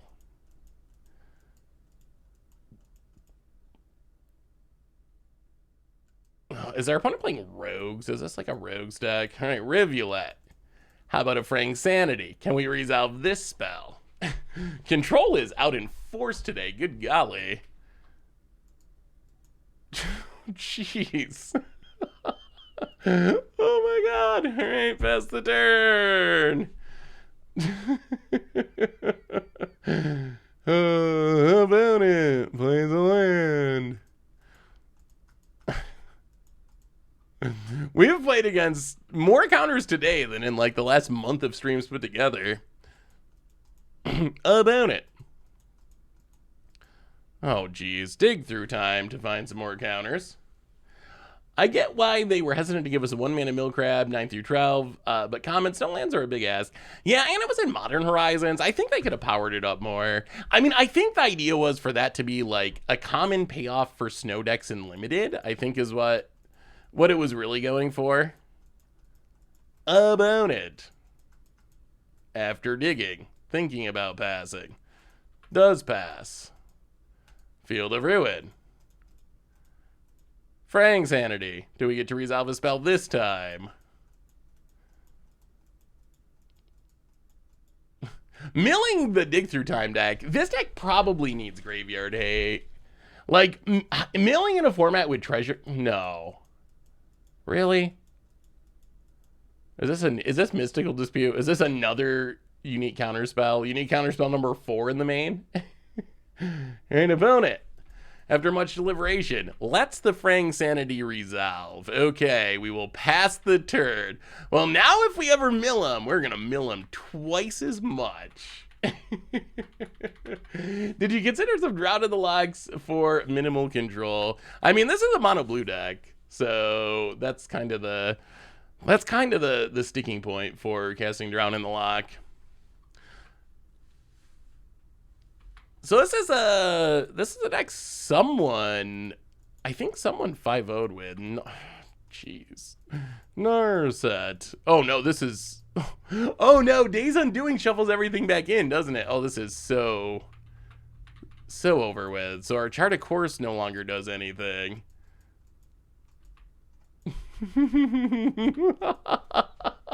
Oh, this poor deck. This poor deck has had the worst run of luck I've ever seen. Founding the Third Path. Every matchup has been horrible. This is just like the low roll of low rolls. A reminder that our sponsor today, if you need some mono blue cards, mono blue mill cards to get Narset with, you can get them over at cardkingdom.com. Well, we can't cast that, so I guess we mill ya.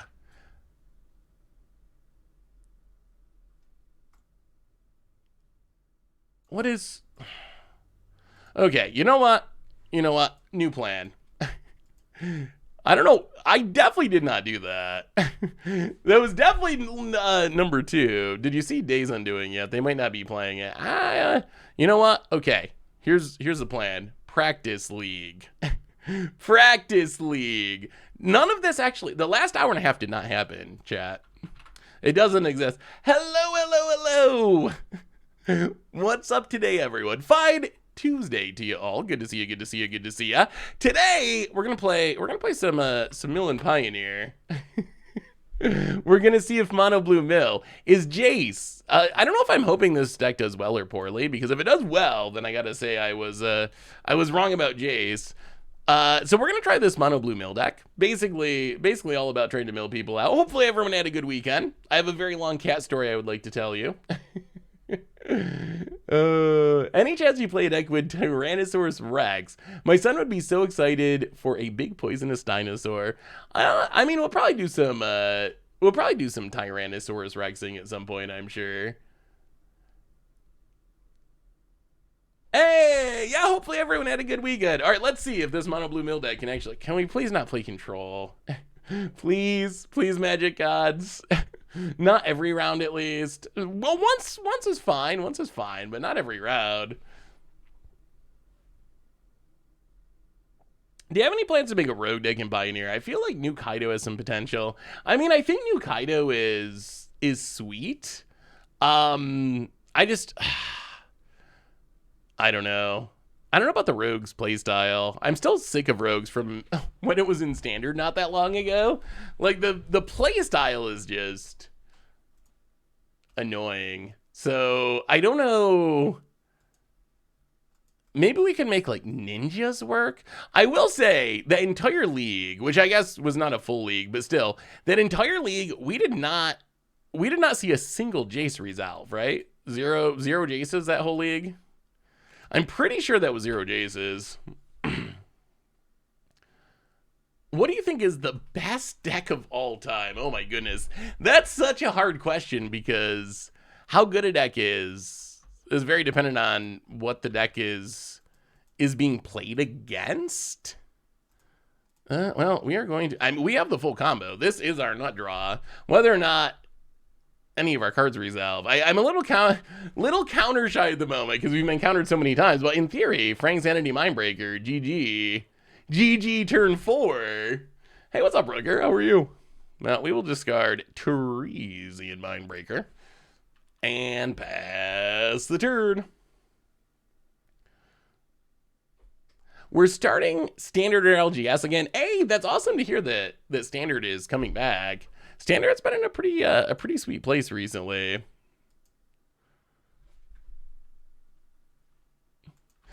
I don't know if you remember, so last stream we rated Voxy. She was drafting 1. For some reason, built mono red. Last pack opened an Atraxa. Did Voxy manage to play the Atraxa in mono red? Oh. Is it? So counters, right? We shouldn't just slam the Frang Sanity. How many counters does Is It in Pioneer even play these days? So it's probably Is It Phoenix. Let's look at Is It Phoenix. Do they play counters in the main? 2 Spell Pierces, perhaps. Can we afford to wait? Probably. Let's slow things down. Ruin Grab. Oh, I guess it could be creativity. This mana base doesn't seem, well, yeah, I guess it could be creativity. Milia. We'll get some info here. Oh, okay. It does look like creativity. Charted course. Draw some cards. So we kind of just want to get the counters out of our opponent's hand. Maybe, you know what? After playing this deck, I do wonder if Dimir would make it a lot better. People have mentioned Drown in the Lock, but also cards like Thoughtseize are really good at letting you resolve your important things. Ooh, pump fake. Another pump fake. All right, kills the crab. So I do wonder if that would be worth it. It would be much less budget friendly. It would be much less budget friendly if we went into Dimir, but it would probably up the power level to have Thoughtseize. Any plans to play more limited on stream? I mean, we play limited on occasion. I enjoy playing limited. It really depends on, I guess, what y'all want to see.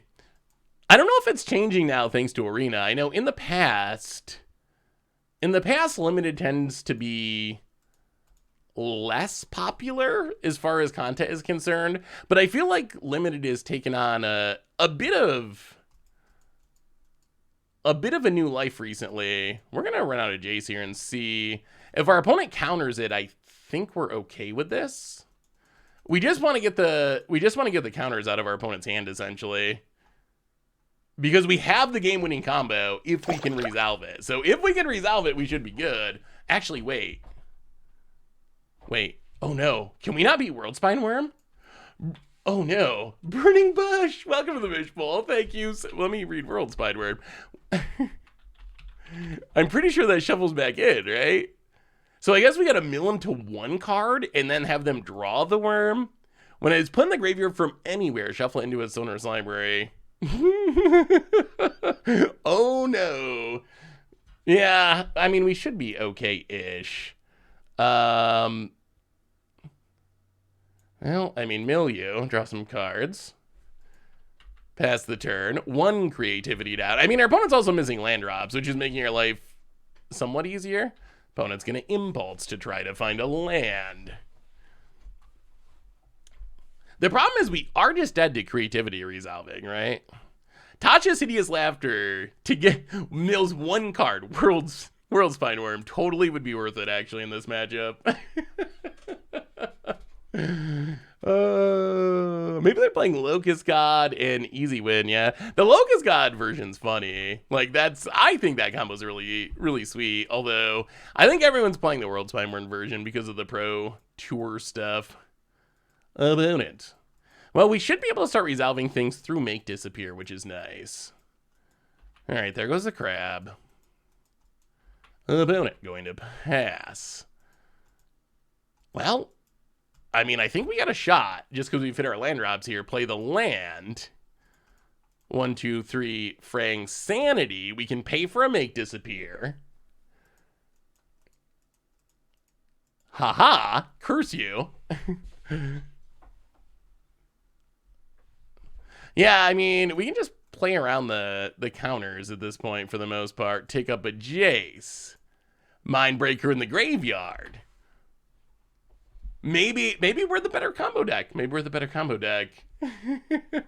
Yeah, 1 Limited has not gotten very good reviews.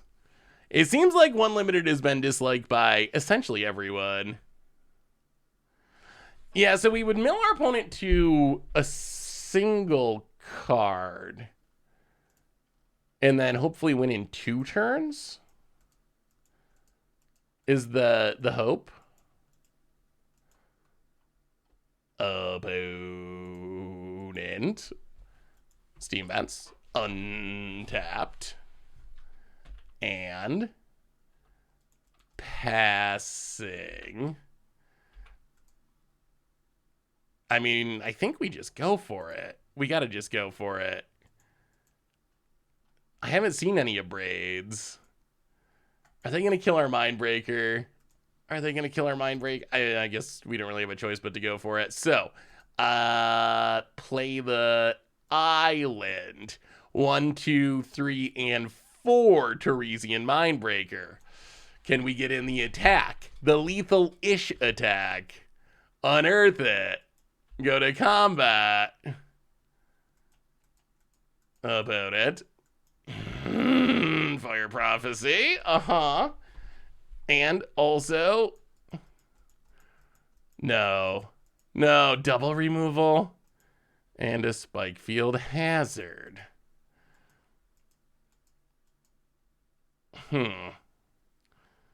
Okay, well... Amelia, draw a card. Pass the turn. This combo has been hard to actually pull off. the Mindbreaker combo has not been easy. It seems like it should be way easier than this. I mean, is Phyrexia Limited still that bad? Is it still considered to just be like one of the worst formats? I mean, this Jace should do it though, right? Even without the combo, just like Jace should be good enough. We can keep the crab. I mean, Jace just mills 30. Like this is the Jace win. This is why we're playing the deck. Oh, now we definitely have it. So Rivulet, 1, 2, 3, and also 4. Jace the Perfected Mind with mana to pay for the counter. Theoretically, Jace and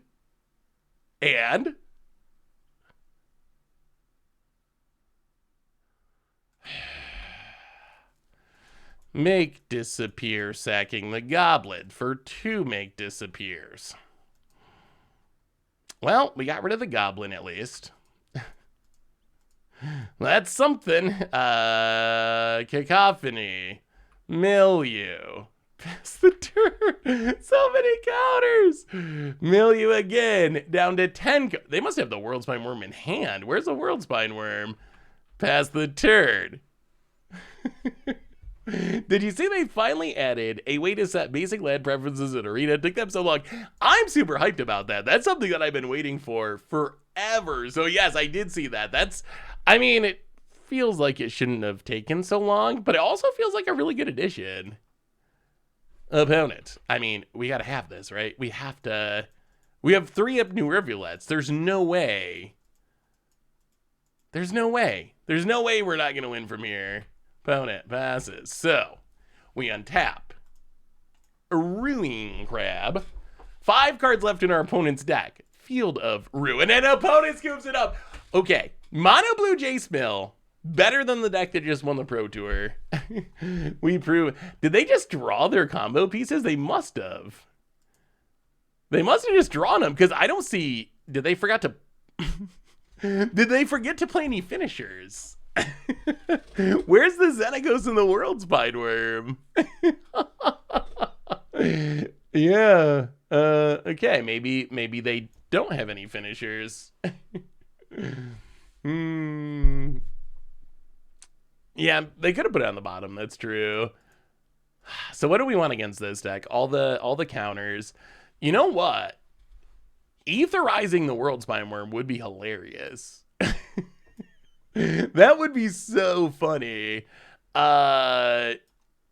Engulf the Shore isn't going to work. I don't think Etherize is correct to bring in here. We can go down Tasha's. Well, Tasha's CDS left or exiling World Spine Worm just wins us a game, doesn't it? It would be super funny if our opponent attacked us with World Spine and we just Etherized it back to their hand. Celtics Banner, how are you? Good to see you. Oh yeah, I've forgotten way worse things than that for sure. No one expects to Etherize. That might be the new Mana Tithe. Commander players might expect the Etherize, but Pioneer players, I have never seen anyone Etherize in Pioneer. So founding the third path down, finding the third path down. Jace Friend's Prodigy seems like it's just gonna die. Maybe we can keep one. Tasha's Hideous Laughter to somehow hit the worm would be like they don't have many finishers. So if we can actually just exile Worldspine Worm, I think that just wins us the game. Which that would also be pretty hilarious. That's what we want. Either exile the worm with Hideous Laughter or get it with an Aetherize. You know what? Let's just go down all the Founding the Third Path. I've not been super impressed with Founding the Third Path. Well, we got a Mindbreaker and a Jace. We'll try this. Not a great hand, but we'll give it a try. Yeah, I think there's probably a way to build this in Dimir without the Mindbreaker combo and then more like discard encounters. That would be a something worth testing at least, I think. So limited for one, people aren't impressed with. How have y'all been enjoying standard though? I feel like the standard is one of the better standards that we've had. Like standards is kind of fixed, right? Remember, our dream could be lived. Remember how like a couple of years ago we were super heavily complaining about, and rightly, about how bad and broken standard was?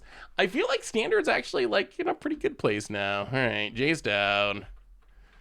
Well, pass the turn. Opponent untapping. Can we hit the worm with the Hideous Laughter Chivalry for our opponent? And passes. Well, we will ruin Crab. Devonar, welcome to the Fishbowl. Thank you so much for your subscription. Big super for you. Thank you.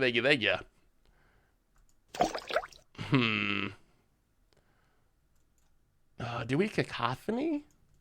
Would they counter Cacophony? Maybe.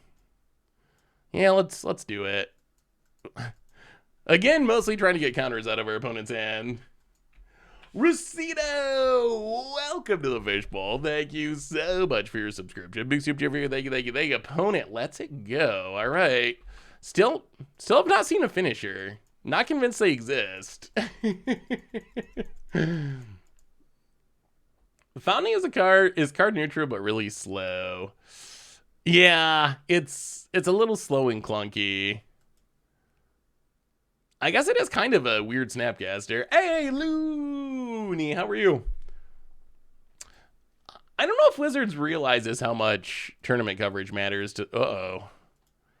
I don't know if Wizards realizes how much tournament coverage matters to stuff like that. Because I think it's actually a lot. Like, just keeping people engaged. Pound it with the tap land. And Fable. Okay. Here's our chance. Can we hit the worm? Island. Milieu. If we hit the worm or the Xenagos.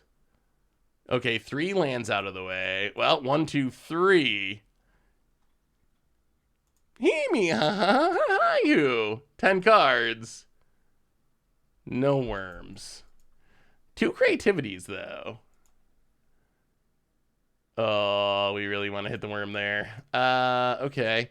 Well, now we might be dead. Tasha's Hideous Laughter failed us. About it. Gonna do some looting. Sure. Maybe they had it in hand.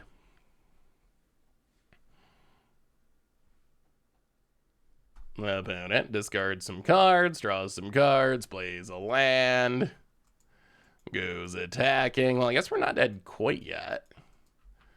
I guess we also could have blocked there, maybe. Opponent hits us down to 18. I don't think the Goblin beats really matter. Like, it seems like we're either going to lose to the combo or not lose at all. Well, let's see. Play an island, Milieu. Play Rivia, play Frank Sanity to Milieu more. I'd love to mill the Xenagos. Okay, we mill a dig through time. Well, Frang's Entity, Kershaw. Where's the finishers? We're 40 cards deep again. Oh, opponent's last card is a mystical dispute. Okay. Where in the world are our opponent's win conditions? I mean, I guess they just win by flipping these sagas and copying it a million times. Like, we're gonna lose to the Reflections of Kiki Jiki combo. Are they not playing? Are they really not playing any of the finishers? My mind is blown. That is some next level deck building. Opponent attacks. Makes a bunch of treasures. So we have 2 turns. We lose in 2 turns. To infinite Kiki Jikis, or semi-infinite. Enough Kiki Jikis. About it. We can't play the Mindbreaker. Jace would be nice. Jace would do some work. Oh, okay. They're playing Hullbreaker. Oh, so close. So incredibly close. Milieu. Past the turn. Could you imagine if we had 1 more mana and could actually Cyclonic Rift? Past the turn. About it. So opponent's full on control mode then. So no combo kill. Well, there's a reflection. About it. Well, try to bounce it, maybe? I don't think there's... I mean, we got to top deck and resolve a Jace, basically. We have to survive this turn. And then Jace mill 15. Like, that wins us the game, if we're alive. What did our opponent draw? Cycle Shark Typhoon. Okay. Into Cyclonic Rift. Commander for the win. Yeah, I guess Tasha's Hideous Laughter could potentially do it here too. All right, fizzle it. Actually, we can mill with Rivulet, so that actually means Maddening Cacophony resolving would... Okay. Opponent goes to combat, opponent attacks. I mean, it's a top deck. We have like 3 top decks that actually win us the game. Opponent gets in, hits us. Sure. We will chump. Crab no longer necessary. This game is coming to an end. We need Maddening Cacophony. We need Jace. We need Tasha's Hideous Laughter. Any of those 3 cards. GG. Sack the Desert to Milieu. All right, deck. Come on, Magic Gods. Come on, Magic Gods. Smile upon your mill children. Oh, Rivulet. And they can recast, yeah. That's not one of the cards. Yeah, they can just recast the Hullbreaker there and attack with the treasures. That was close. That is the mill Heartbreaker where it's like so incredibly close. So it's Hullbreaker Horrors, which I think means Aetherize is way worse. Hullbreaker Horror seems way harder for us to beat, actually. Our opponent's sideboard plan seems like a good one. Yeah, the Fraying Sanity would have won us the game if it resolved. Ew. Double Mindbreaker. Stack is pretty janky. 2 Mindbreakers in hand is kind of like a Mull to 5 already. Cacophony. What are we really looking for? Like, what's our dream? Let's mulligan. All right. This I kind of like. This is reasonable. We're gonna put what to the bottom? Probably Cacophony. All right. Go Ruin Crab. See if we can ruin our opponent's day. So mill the Hullbreakers. Mill the Hullbreakers. Am I a singer or a screamer? Definitely more of a singer. Not a good singer, but a singer nonetheless. Singing is just all about confidence, really, when it comes down to it. Whenever anyone asks me about it, it's just about being confident. It really is.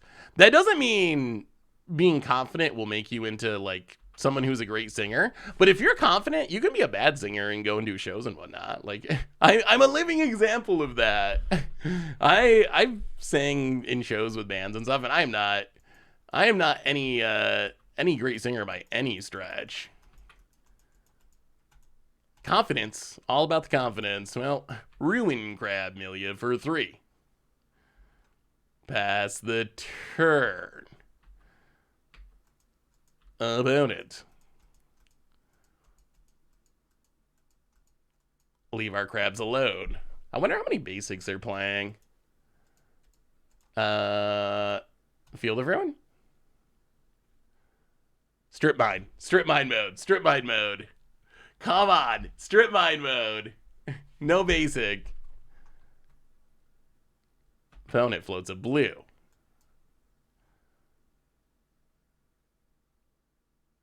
We get an island. All right. Opponent does have a basic. No blue mana though. Milia. Okay. Opponent Stormcarve Ghost. And Fable the Mirror Breaker. Yeah, not being able to deal with this token's awkward. Opponent passes. Oh, that would have been good in the past. Land, Milia.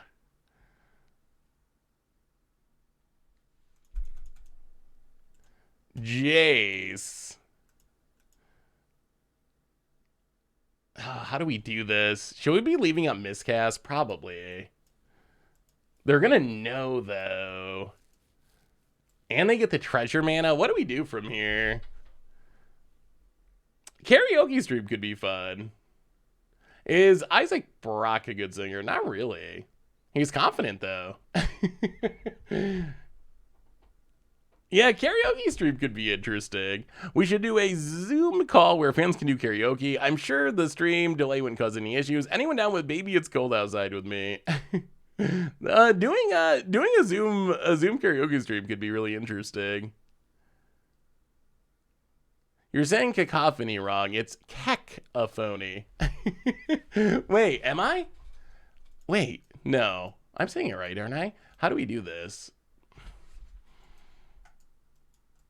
If we get down Jace, we might just lose. I mean, they're going to have all the treasure mana anyway.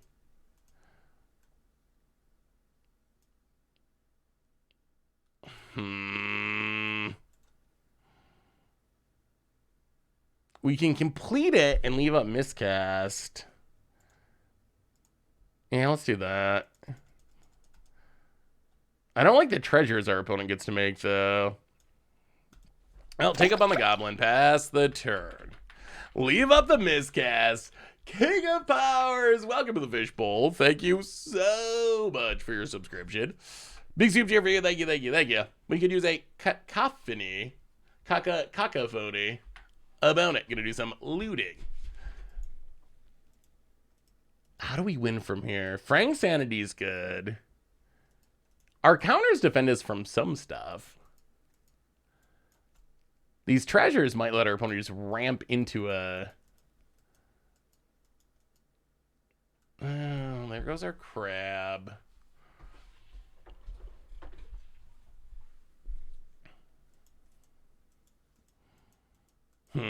Is this worth countering?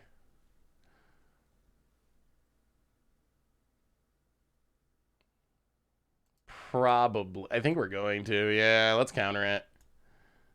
We want this to live, because if it lives, we can actually draw 3 with Jace. All right, opponent pulling out the counters. Oh, sure. Well, there goes our Jace plan. Opponent attacks for 0, makes a treasure. 16 cards are 1 short of being a draw 3 with Jace. If we could draw 3 with Jace, life would be sweet. Well, okay. Play another Jace. Play an island.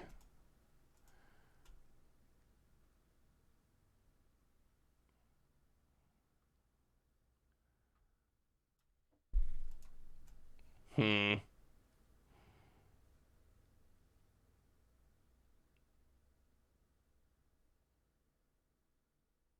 We need the draw 3 somehow.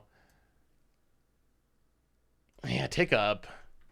Pass the turn. Jace Tribal assembled. This is Pioneer, yeah. We need like one more card in our opponent's graveyard, and we can start drawing 3 with Jace, and then who knows? Drawing at 3 is a lot. When that down tick is drawing 3. What was the result of the first league? We did not win any games. We didn't finish the whole league, but we were 0 for 4-ish. Opponent gets in, makes a treasure. Hullbreak Horror is an issue. Yup. All right. What do you got, opponent? 1, 2. Yeah, I wonder, do you think the Mindbreaker plan is worth it? Hey, what's up, Cornelius? How are you? Dig through time. Pretty busted. We will attempt to counter. Our opponent has lots of treasure mana that we can't stop. Yeah, opponent sacks the treasures to negate. Oh, and this empties the... Oh, no. And it empties the graveyard. Oh, not good. This is like super against the odds. Boom. Mill 3 Magic the Gathering cards, opponent. We have emptied half of our opponent's deck. Halfway there. But now we're sort of dying. Yeah, Dig Through Time is super bad for us. Super, super bad.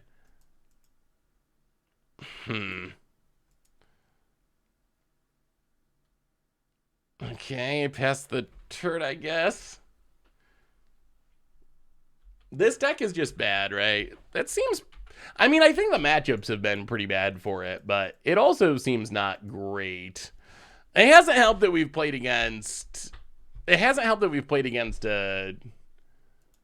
Control 4 out of 5 matches. We've just played against, like, hardcore, all the counters Control again and again and again.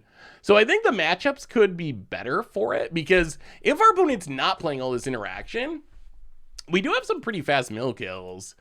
So I think that's it, part of the issue. Not to say that the deck's busted or anything, but I think at least part of the issue is just the matchups that we've run into. Why not activate the land, draw 3 with the second Jace?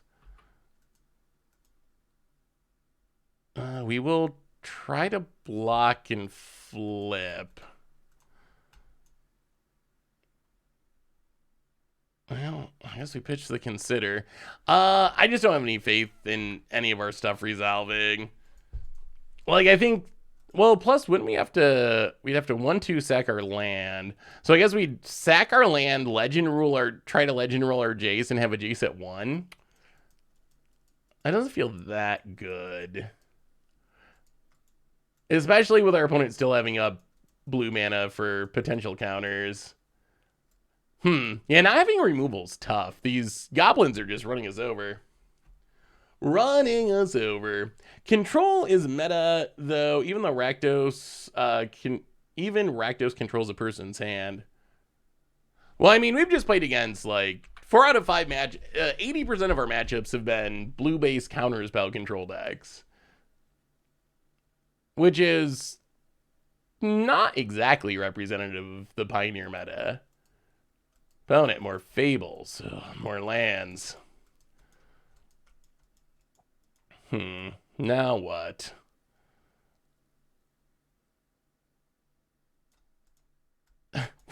We can't beat goblins? 2 goblin tokens is just GG. GG. Consider. Well, that's definitely going to the graveyard. Mindbreaker. We draw a Rivulet. Play the land. Tick up the Jace, I guess. I mean, I guess we just Mindbreaker and Millia a bit and see what happens. Like, if we can resolve things, we still sort of have a chance. Well, Mindbreaker. Go to combat.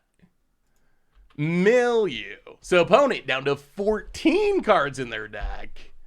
Oh, they brought it. Oh, they brought it back in. Oh no. They brought the World Spine back in. Oh, that's actually a problem. Oh no, they got us. Oh. Opponent. Yeah, I think Fable's interesting. I think part of it is like the callback to Kiki Jiki, I think. Kiki Jiki is like such an infamous combo piece. If you look at Fable as like a fixed or bad Kiki, it doesn't look that good. Because you're so used to Kiki Jiki just being like all about trying to go infinite. That's all that Kiki Jiki does. There's not really any other uses for it. How about it? World Spine Worm, Hullbreak Horror. I mean, I guess we'll see what our opponent has in their hand. Copies the World Spine Worm. We're not dead, right? We're going to 1. Opponent hit. I mean, we'll see if our opponent has an instant. So they went halfway. They got the World Spines and the Hullbreaker Horrors. This Jace can mill our opponent's deck. Whether or not we can resolve it through a Hullbreaker Horror is a very different question. So World Spine Worm goes away. Opponent makes the worms. We untap. We draw Negate. 1 life. So we can't complete the Jace. Hullbreak Horror we can't counter its ability. We might get him. I guess we can try to do it with Rivulets. Maybe that's the safest way, is just go with Rivulets. Oh, come on. Please, please, Magic Gods. Milieu. For 6. Rivulet. Milieu? 0? 0 cards? 1 life? Wait, did we do it? Did we actually do it? Is this happening? Pass the turn? Oh my god. Oh my god. We got the mill win. We actually got the mill win, I think. Opponent on taps. Opponent draws. Opponent dies. We did it. Wow. Okay. Jace. Jace is the truth. It let us beat that deck. Wow. I don't know how we pulled that off.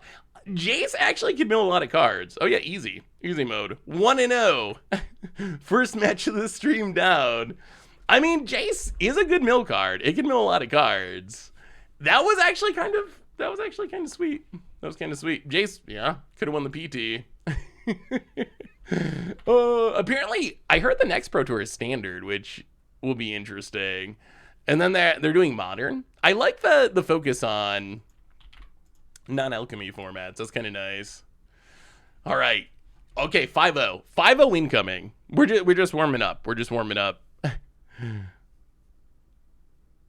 Have you done Jace Tribal yet?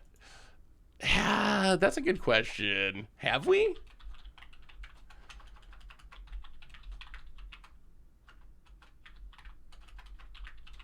I'm gonna actually have to check. We've done so many of them. So we did Jace Tribal in 2018. So we have more Jaces since then. We'll have to revisit some Planeswalker tribal decks at some point. All right, here we go. Off to the races. About it. Yeah, it was modern. I mean, that was pre-Modern Horizons modern, so we're in a whole different world since then. Yeah, we're about due for some more Planeswalker tribal decks. It's been a minute, and we got a bunch of new ones. Hey, what's up, RM Pinmental? Menta, how are you? Good to see you, good to see ya. Planes. Oh boy. Dauntless Bodyguard. Okay, so, where's the control deck? How do we beat a Savannah Lions? Do you know if it's viewer submitted decks for this week's Commander Clash? I think the episode that's being recorded this week. I mean, with our best draws, we win by turn 4. Frang Sanity into Unearthed Teresian Mindbreaker. Turn 4 kill. I don't know if we have we don't currently have the pieces to do that, but if we mill a Mindbreaker and draw some blue mana, we could. So yeah, I believe they're recording it this week, so it's not going live this week. But yes, it is viewer submitted week, so get your decks in if you haven't already. Yeah, I think we got to keep the island here. We need the blue manas. All right, clock increasing. Lumen Arc Aspirant. This would be a good Aetherize matchup. If we can draw the Aetherize after sideboarding, we could really get him. Yeah, well, I'll do another Planeswalker Tribal against Odds Bowl soon. I think it's time. We're due.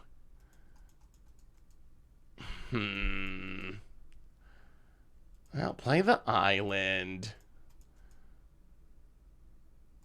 Founding the third path. Start at the beginning.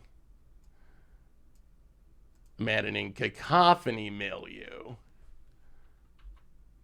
Ooh, Thalia. Thalia's really good against us. Pass the turn. 44 cards left to go. Yeah, Teferi Tribal is one I've kind of avoided because I don't think it would actually be fun. Teferi just... Oh, boy, that's a clock. Teferi just lends itself so much to being a hardcore control deck that I'm not like... You get Oath of Teferi is a cool card, but even just playing all the Teferis together, it's basically going to be blue-white control. So that's what I've kind of intentionally avoided just because... I don't know how interesting the deck will be. The name is good. Like, Teferi Tribal sounds interesting, but in practice... Yeah, Adeline's a... Huh. They should print more removal spells. Or maybe we should play more removal spells. That is the downside of being mono blue. We don't actually have access to removal for the most. Yeah, we're so dead. What is our opponent doing? Anything unique? Yeah, all right, mono white humans, fair enough. Aetherize tribe. So the rules for Planeswalker Tribal in general is that we need at least three Planeswalkers with the same name. A completed Planeswalker deck could be neat. Just like in, I guess play them all together. That could be a cool idea, though. Well, bring in anything that can kind of interact with creatures. We might have to, Tasha's Hideous Laughter should be good. I guess we might have to just try to be fairly aggressive to find the combo here. Might be our best hope. Or just draw the Aetherizes and engulf the shores. That would also work. Let's cut one Jace. Run it like that. Me, my hi-ho. Oh, such a hideous laugh. So what Planeswalker Tribal deck would you want to see the most?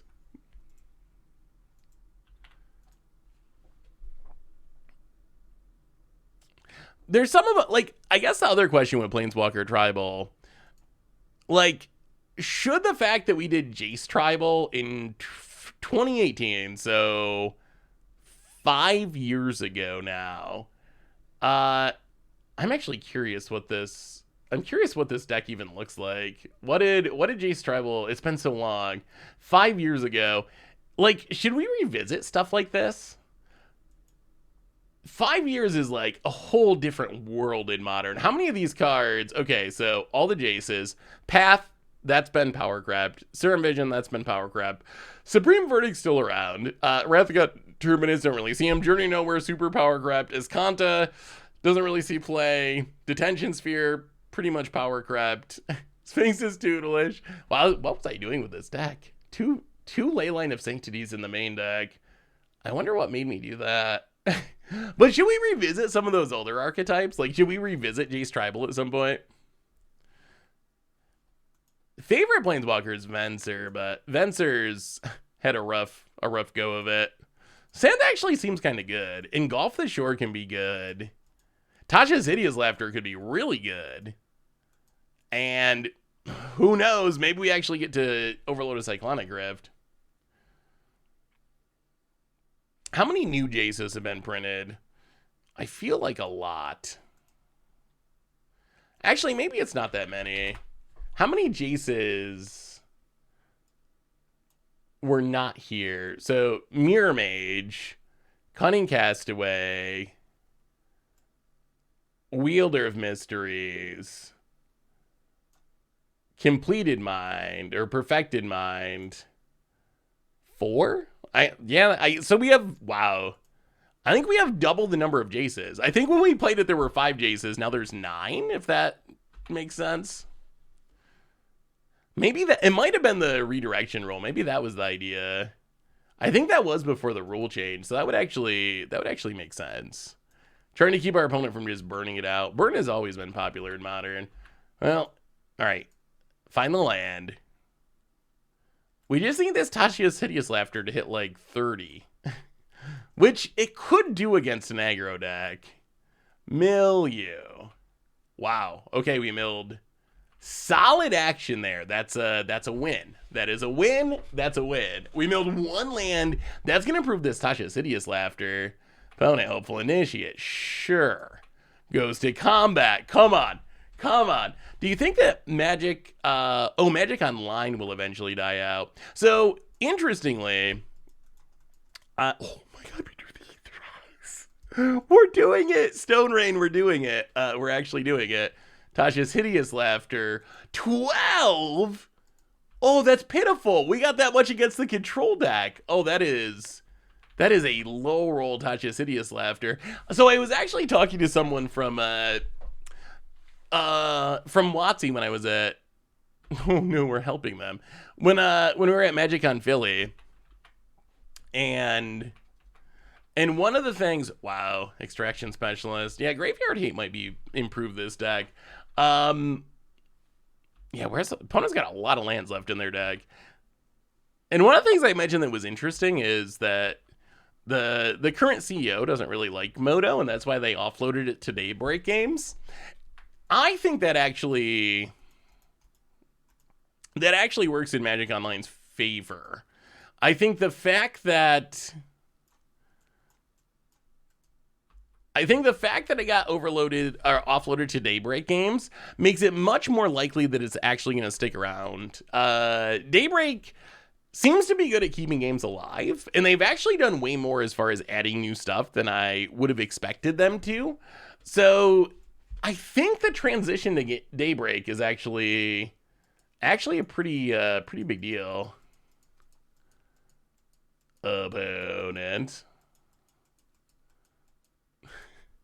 I don't know what they probably don't even know what they're worried about at this point. Opponent seems to be thinking about the attack, but well, engulf the shore.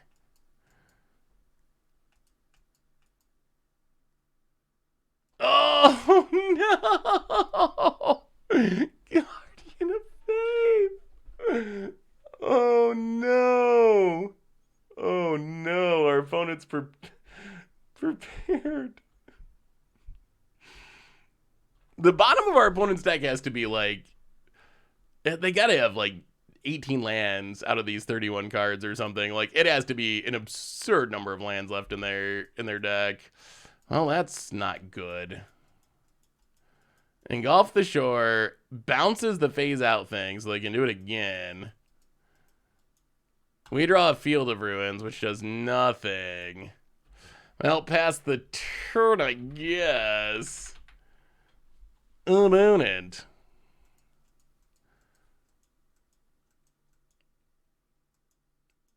Yeah, I've been surprised at how well it's went with Daybreak, honestly. This is, wow, that phase out thing is just deadly. Like, we can etherize, but they just do the same thing. This doesn't, oh, the saddest etherize. This, maybe there's a reason no one plays etherize. Yeah, it's literally just a fog because we bounce the Guardian of Faith and they get to phase everything out again. The problem is now we're actually staring down lethal this next turn. So we can't, oh, we're not going to get to Cyclonic Rift. We need 2 more mana and Guardian of Faith to disappear. Come on, Engulf the Shore. Number 2. Yeah, dead. If you'd done Etherize first, then you could have done Engulf the Shore properly. Yeah, although I mean, assuming there's not a Guardian of Faith, then I think Engulf the Shore is better there because our opponent wasn't attacking with everything because of Extraction Specialist. So Etherize would have only gotten part of our opponent's creatures. So I feel like, I mean, it's annoying that our opponent's phasing out their board, but I feel like that was the correct order because why would it? I don't think casting a thing that bounces some of our creatures is better than casting the one that bounces all of their creatures. Yeah, Etherize is I mean, in Mono Blue Commander decks, it is very good for sure. I mean, I feel like it could be okay in a Mono Blue Pioneer deck. We almost got him. I mean, Guardian of Faith was a blowout, but Etherize would have left a single lieutenant. I think Etherize.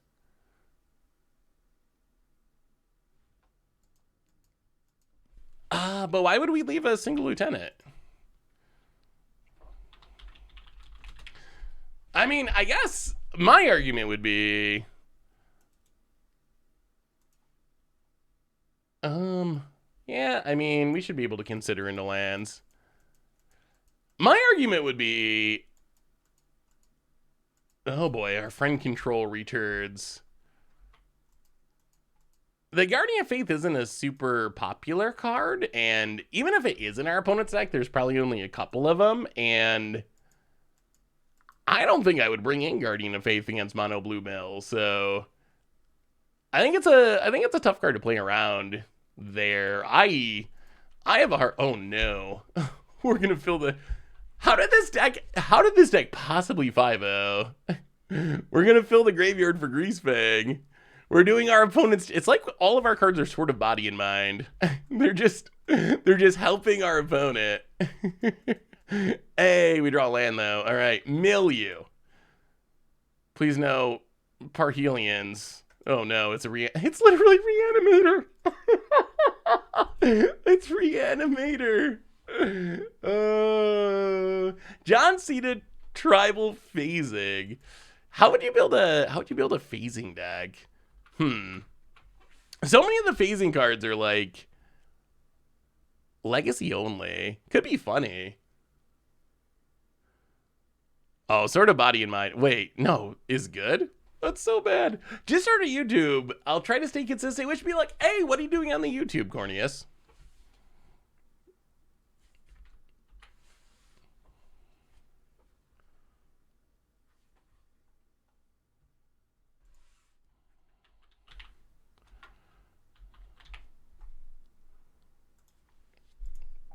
Portal to Phyrexia. No, Etherize puts the cards back in our opponent's hand as well. Return all attacking creatures to their owner's hand. So the effect is the same. The effect is exactly the same. All our opponent's creatures go back to their hand, except Engulf the Shore was just all creatures, and Etherize was all except for Thalia's Lieutenant. So, I don't know. I think it was. I still think it was correct. Portal to Phyrexia A about it. Wait, do people actually like Sort of Body and Mind? I've never I have never actually been able to make that one work. I've always had that ranked as the worst sword by quite a bit. In large part because you don't really want to be giving your opponent a full graveyard, which we're kind of seeing now. All right, we untap, we draw an island. So what are we looking for? Okay, we can consider. I guess we just gotta hope they don't have it mostly. Cacophony. Keep that on top. Play the land. Milieu. Ooh, Alishnorn. Oh, goodness. Opponent's got a spicy brew. Okay, start at the beginning. Cast a card for free. Cacophony. Milieu. And pass the turn. Hope there's no reanimation. Oh, it's a God Pharaoh's Gift. It's blue-white God Pharaoh's Gift. Oh, that's sweet. Angel of Invention, a pretty dead giveaway for God Pharaoh's Gift. About it. I do love Sphinx's tutelage, but there's no tutelages in this build. I remember Krim arguing for Body and Mind. I don't even know if he was serious or trolling. It's hard to tell with Crib sometimes. A little of both. Hey, what's up, nitpicking nerds? Oh, no. No. Portal to Phyrexia. Okay, yeah. Yeah, that's why milling your opponent can be bad sometimes.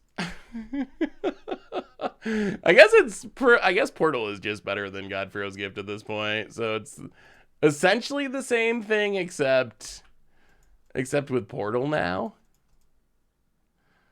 Okay, how do we do this? Well, playing a land, founding the third 30 cards. We need to mill 30 cards somehow.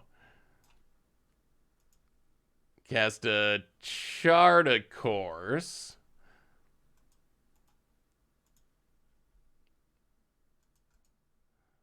Discard a Chart of Course. Pass the turn. Opponent getting some freebies.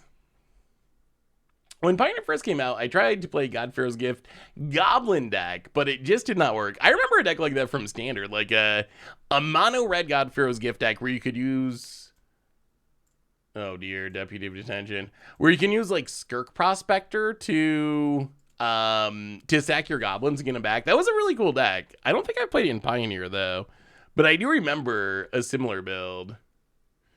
Yeah, this is gonna be rough. Portal is a strong card on the battlefield. Opponent gets and hits us. Well, I'm gonna have to say Mono Blue Mill. It probably ranks near the bottom of the decks that we've played in ever. It's no flump. I'll give it that. Tasha's Hideous Laughter. Not gonna be great against the Portal deck. 8. The worst one yet. Okay, maybe this deck is just bad. Maybe this deck is just bad. I'm really curious how someone could have 5-0'd with it.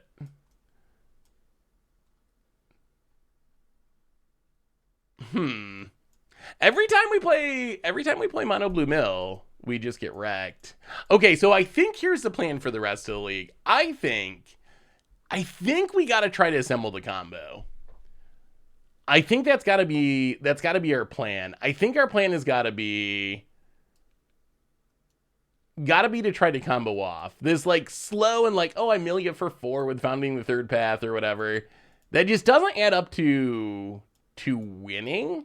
So I think we really wanna find the Mindbreaker combo. That's gotta be our focus. Tasha's Hideous Laughter, not great against a Portal deck. So bring in the negates, bring in the Ether Eyes, because it's going to happen one of these times. Bring in one to Golf the Shore, combo off, win the game. Yeah, it must be just hitting the good matchups probably and running hot. The combo is really strong.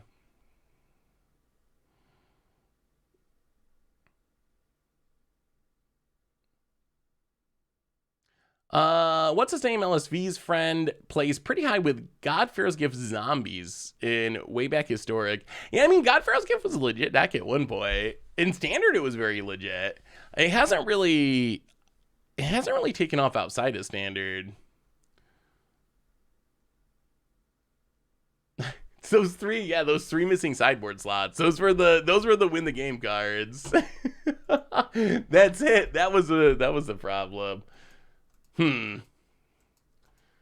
I mean, this hand can actually mill quite a bit.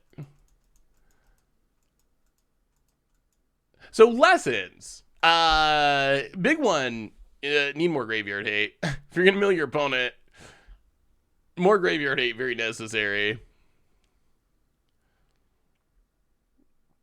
So what's the hype level for Command Fest returning? Does it even matter at this point? Like, you got Command Fest, you have like Magic Cons, you have some smaller like competitive tournaments like Nerd Rage games. Is Command Fest more exciting than just a random Magic event?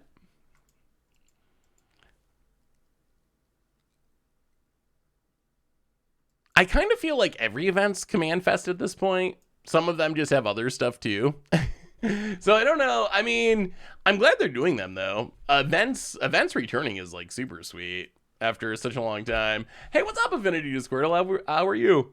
Philly was super fun. I got to meet a ton of people, got to jam a bunch of games. It was a blast. Who? Not in the U.S. Why should I care about Command Fest? I guess that's true. I think all the ones they listed were in the U.S. Are you gonna go to the Magic Con in the EU? I heard Reddit. Or do Magic events in general not really appeal?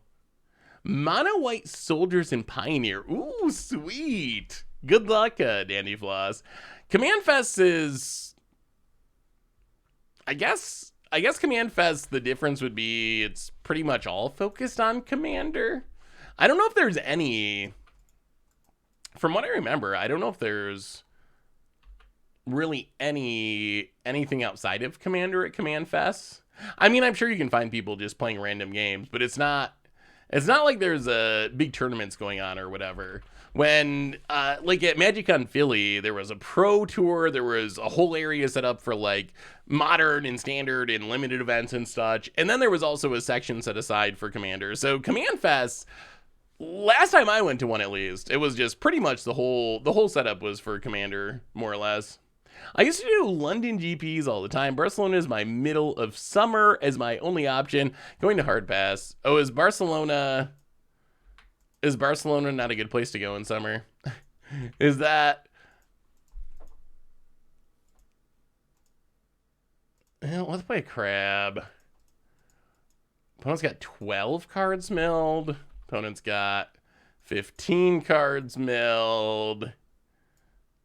Opponent's got, all right, that's a lot of cards. I mean, we've milled a lot of cards. Opponent's graveyard is full enough that this Jace potentially can come down and mill 3. We would like to be able to play it full price. I met Profit London GP, got a signed Saberling. Oh, that's super cool. I guess that makes sense. That'd be like going to, somewhere in the South here, going to Florida in the summer or whatever, just not especially appealing because the weather is just so miserable. Well, we're gonna lose the Jace, but I think it's got to be worth it here. Our opponent's tapped out. We get to draw 3. We're finally gonna see Jace draw 3. Jace Perfected Mind comes down. Mill you. Draw 3. Ancestral Recall mode finally achieved. Oh my god, we didn't hit a land. Oh no. Oh no. Ancestral Recall mode fails to find a land. Yeah, Philly in February is kind of like the opposite problem, where, all right, Hermit Tribal, Pappy McBoyle over there. Opponent, I assume, kills the Jace. Yup. We might have a shot here. I feel like we have a shot. Drawing a land would increase our odds.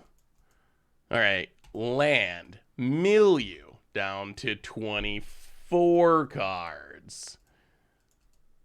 Or 22 cards. Chart a Course. Discard the Mindbreaker. Pass the turn. Leave up the Negate.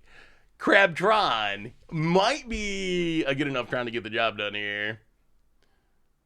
I feel like Ashiok and Jace work against each other. Yeah, although we kind of need some sort of graveyard hate. Pioneer, it's tricky because you got all the delve spells legal. Plus you have decks like this that are actual like reanimator decks. So I feel like we need some sort of graveyard hate. Although Ashiok is a sideboard card, so it's not here in all the matchups. It's mostly to hate on the graveyard decks. Oh yeah, you're right. Negate doesn't work, does it? Yeah, I guess we should have ran something else out. Skyclave Apparition. Going to hit our crab, or one of them. Yeah, those guys are annoying. Opponent plays a Jano. Goes to combat. Hits us for 4.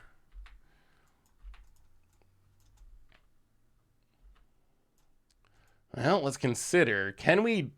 Ooh, Rivulet. That's uncounterable. Alright, keep the Rivulet. Untap. And play a crab. And play another crab. And Rivulet. Mill you for 6. Down to 13. And, alright, pass the turn. I think we got a shot. We just need our crabs to live. If our crabs live, we should have it next turn, I think. Have you decided on a name for the cat? I suggest Muri as a classic MTG character name. That is a good one. I still haven't come up with a name yet. Although I do like Muri. Muri's a good one. I still got to figure out for sure if it's a male or a female. I guess with a cat, it probably doesn't matter. But I don't know much about the cat at this point. Like, it's still very mysterious, so it's hard to get a good sense of the name. Opponent, Faithful Mending. Well, Faithful Mending's fine. That's getting closer. You're getting a cat. I accidentally got a cat. It appeared Affinity to Squirtle. It came in through the dog door and refuses to leave. So I kind of have a cat whether I want to or not, I guess. If it's Calico, it's female. Oh, really? Oh, you can tell by the coloration? Oh, okay, so it is female. Oh no, that means it's probably pregnant then. Oh no. So chat, who wants a kitten if the cat's pregnant? Anyone want a kitten? Well, block and block. Drop to 12. Untap. Field of Ruin. Mill you. This worked really well this game. An opponent. Okay, that was actually like a pretty smooth game for our deck. The crabs blocked. We didn't get got by the reanimation. For some reason, the deck felt weirdly good that game. Yeah, I'd have to figure out how to actually get him around. I mean, I don't think you can just... I don't think you can just toss a cat in the mail, unfortunately. Or actually, fortunately, I guess. But as far as getting cats places, that would be a challenge. So we'd have to figure that out. But I mean, hopefully I don't know. I'm hoping it's not pregnant. That would be an added layer of hassle. Not all calicos are female. See, I know nothing about cats. I have never been a cat person. Like, although I kind of like this cat. Oh, so it's like super... Okay, so calicos can be male. It's just like incredibly rare. Okay. So it could be. So we don't know. Yeah, we might have to do a Rin and Siri deck. In honor of the new member of the fam.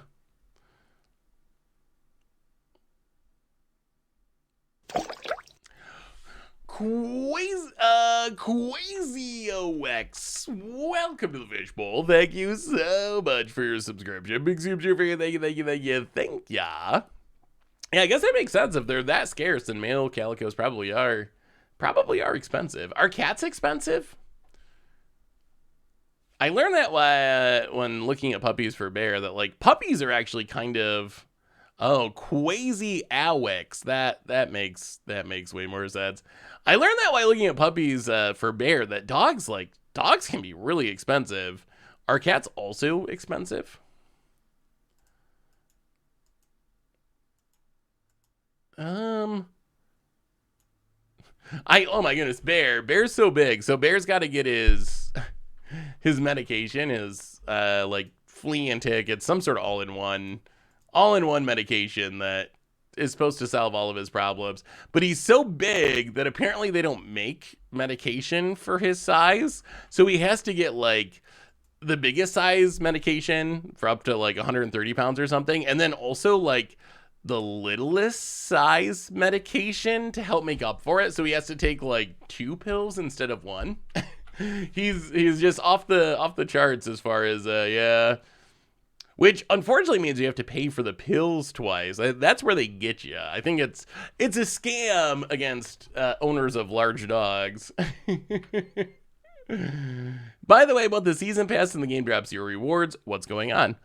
Ooh, have you been playing the game, Star Chase? Normally on, I believe on Arena. Well, Amelia. Oh, we mailed a portal. Yeah, let's just kick off an email, yeah. Pass the dirt. I believe on Arena that you have to play some, right, to earn the rewards.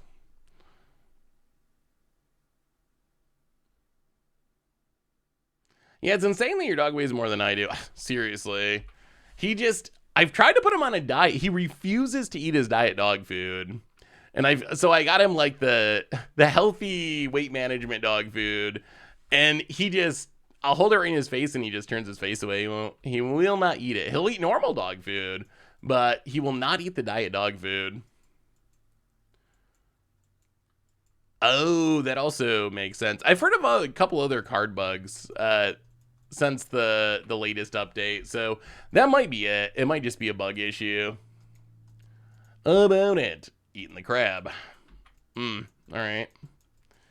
Well, that's a Jace. So we can Jace. Well, I mean, okay. Jace mill 9? Jace mill 15. Oh, we're going to need to draw a lot of Jaces in a row. Jace. Is that the best bet, or do we consider? You know what? All right, we're gonna do it. Jace, Milieu. We're all in. How good is Jace? That's what we came here to find out. Do I need to apologize for Jace for being harsh on it in spoiler season? Jace, Mill 9.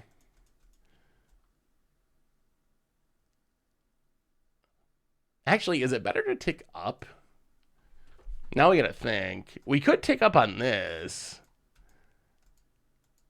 and wait a turn. Maybe that's better. Mixing is a good idea.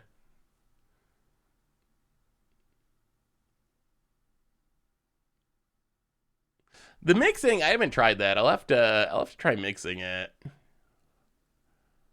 Huh.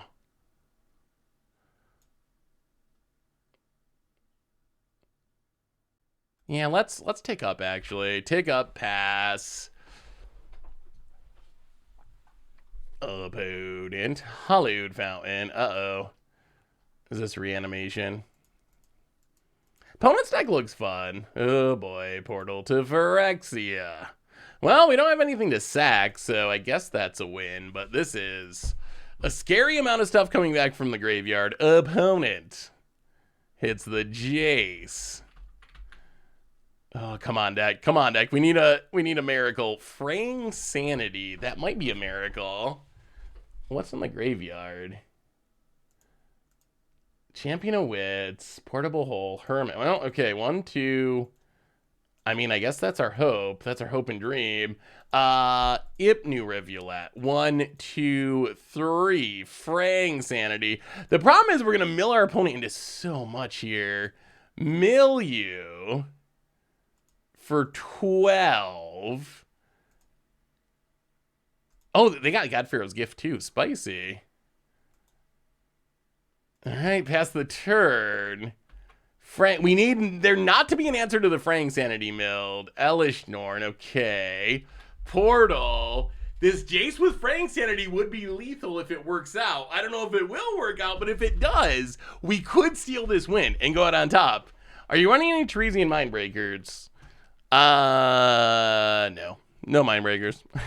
Yes, we are. Although, I don't know if we should be because I feel like Teresian Mindbreaker needs to be built around a little more.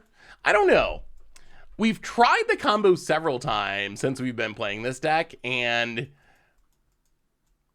it has failed more times than it's succeeded. Like, our opponents had the answer, the removal spell. Oh, come on now. Oh, no. All right. Well, opponent had the Deputy of Detention in hand, and now we don't have lethal or even close to it. We draw negate. So are we dead? Yes. Oh, so close. Well, all right. One last try for Mono Blue Mill, and then we declare this, I think, the worst deck of all time. Yeah, opponent's deck does look fun. I like God Pharaoh's Gift decks, and Elish Norn seems like a cool addition. Yeah, we'll talk about the deck. We'll do one more match, and then, I mean, we're not gonna obviously post a winning record with this deck. Huh. Mono Blue Mill has a rough history. Whenever we play Mono Blue Mill, I feel like, I wonder if I can find it. The original worst deck of all time, 2016. We played this mono. Oh, this deck was so bad. Oh, this was 2016 modern Mono Blue Mill. Jace's Erasure, Sphinx's Tutor, Tome Scour. We had Jace's Archivist clone for some reason. I think we were cloning the Fog Banks or something. It was super janky. It was a deck that top 8'd something, but it turns out it had less than 8 players in the event. And we just could not win a game with this deck. It was considered to be the worst deck we had ever played. But yeah, I don't know. Maybe Mono Blue is just a tough color combination for Mill. We have a new donation from Lucid. I wonder if Mindbreaker would work better in a dedicated self-mill deck, where the chance to OTK the opponent, Jace Wheeler Mysteries might be a fun win con, and it works well with new Jace, plus Mindbreaker would be easier to unearth.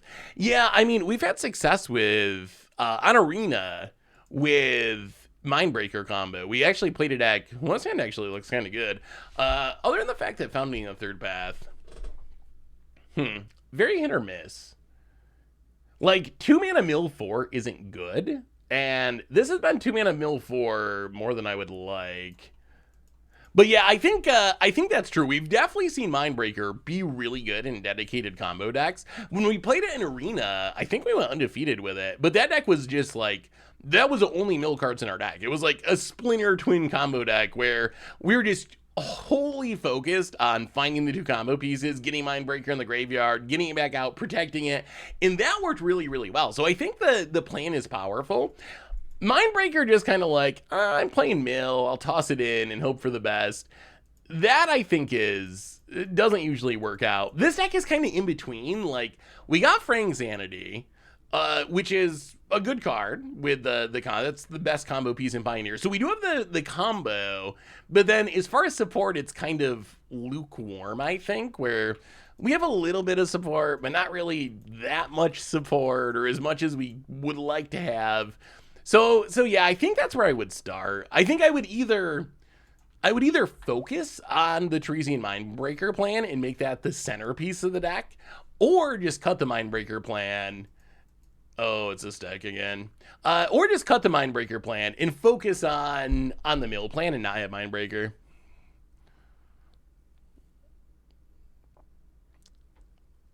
Wait, what? What main deck was creatureless? Opponent, Fiery Impulse. Sure. We didn't want that Jace anyway, opponent. Tasha Sidious Laughter. Let's hit a win con. 11 cards. Ugh, no win cons. I mean, we got a Shark Typhoon, I guess, but we did not hit the Xenagos of the World's Mindworm. Well, pass the turn. Yeah, we'll do a little deck doctoring after we finish this match. I have a Jace Mill list and I'm taking to RCQ. Excited to see what you've got in yours. Oh, this one isn't really mine. This is one that we found, not one that I built. What colors is yours, Erp? Opponent.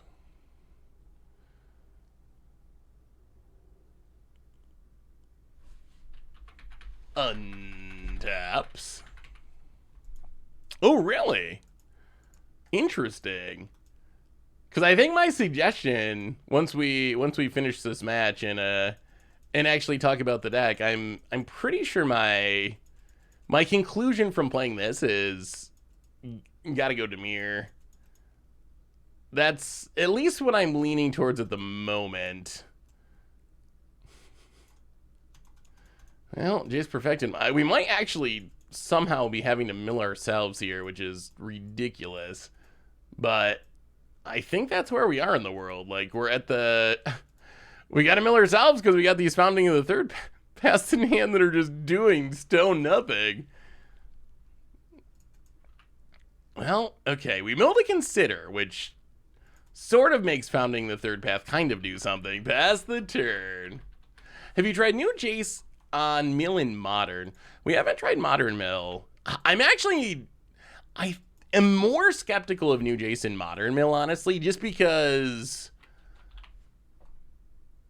Modern Mill has some very efficient mill cards. So I'm more skeptical of it there. I feel like Pioneer might be about the perfect pace for it, but I don't know. Maybe it'll be better in Modern than I expect. Modern, there's just so many more options that I'm like kind of not sure what you would cut to add in Jace. If you can actually be drawing 3 with it, though, it is powerful. It's definitely, even after this horrible performance from this pretty janky mono blue mill deck today, I think it's definitely fair to say that Jace is much better than I gave it credit. Oh my god, another one. Much better than I gave it credit for during spoiler season. Founding the Third Path. This was a card that I was a little hyped for too. This was on my list. I thought it would be potentially good in mill, but good golly, drawing 3 of them is pretty brutal. Rivulet, put that to the graveyard. Play a land, take up the Jace. Maybe we should have just spun for a Hideous Laughter and hope we hit something. Although we've learned we can't really beat a Goblin token. The treasures that it makes, just unbeatable. Oh, let me see, Flewy. Opponent.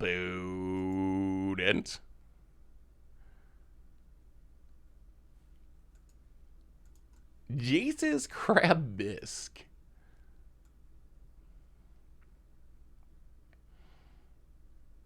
Oh, that looks solid.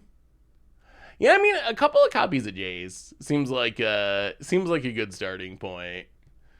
Yeah, Archive Trap is so good. Like, you get so many big addictions. Fractured Sanity is actually really good too. Plus, you get more crabs. Okay. As we were looking at the mill deck, our opponent proceeded to combo off. That's a 30-30 Hasty Trampler.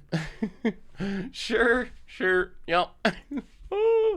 I can't watch this arena graphics too much. I'll come back when you're arena again. Sorry, I do love your stream. Well, the comedian, thanks for stopping by. There will be more arena in the future. I'm very confident of that. Today was just a pioneer style day, but don't worry, we'll be back to arena. Okay, so going down the founding the third paths. Yes. Negates in. I mean, same plan as always, right? Like combo or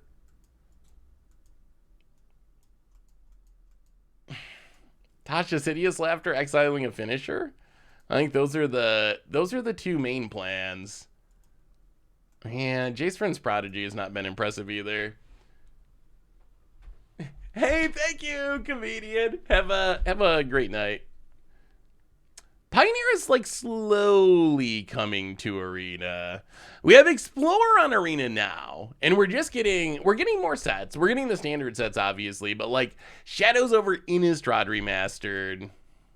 All right, Tasha's hideous laughter. Shadows over Innistrad remastered is releasing next month, and that's gonna add more older cards that we're missing. So the goal is to have a full-on Pioneer on the client, and I think we will get there. It's just taking a little longer than maybe everyone was hoping. Ooh, okay, basic mountain. Well, let's consider. Well, Charter Course is fine. Ooh, even finer with a Teresian Mindbreaker in hand. Combo? Can we combo? Discard the Mindbreaker, pass the turn. All right, let's exile a combo piece with Tasha's hideous laughter for once. Let's look at Earp's build. Mono blue. Ooh, Errant Street Artist. That's spicy. Copy target spell that wasn't cast. Wait, what is? Oh, that's okay. I remember doing something like this in standard, kind of a copy mill theme deck. Yeah, that's definitely a super fun plan. The Errant makes a lot of sense in that style of deck. Well, Ruin Grab. Yeah, that's definitely a fun way to play it. Like in some matchups, if you can copy Hideous Laughter enough times, it can just win the game. It does take a decent amount of mana, but that looks super fun, Herb. Good luck with it. I hope the tournament goes well. Well, Ruin Grab. Milia. Oh, Xenagos. Xenagos down. Xenagos down. Okay. That's actually kind of huge. That's a hit. That's a hit. Even just having the Xenagos down is big. You know what? We're going to let that go. We don't want Fable to resolve. What do you think they could possibly remaster next? I mean, there's still a lot to go until we get to full Pioneer or something resembling it. I would guess they just keep working their way back. Like, what do we get last? So, these sets are already on Arena. We got these are on Arena. Dominaria. What is the... Oh, we're going this way. Okay, I see. So we got Amonkhet remastered. We got Kaladesh remastered.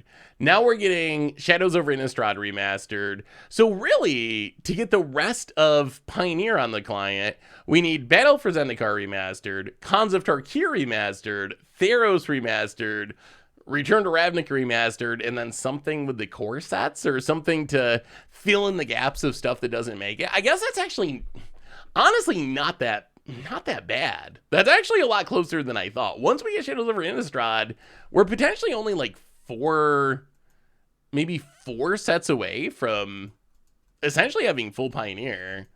That's actually not that far away. With this deck work in Explorer, so I actually was going to try it on Arena. The problem is...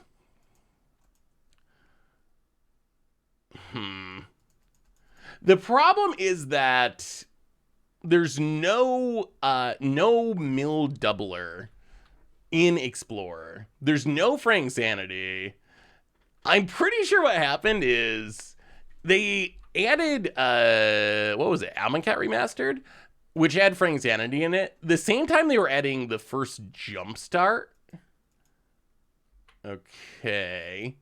And they added Burvac, and I think they wanted people to buy Burvacs in the Jumpstart packs. So they didn't add,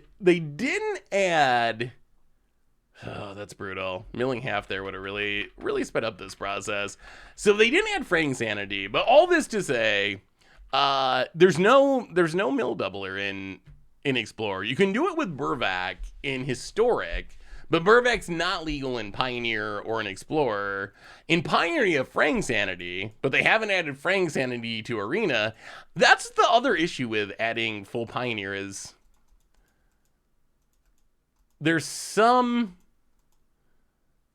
Yeah, we gotta hit our land drop.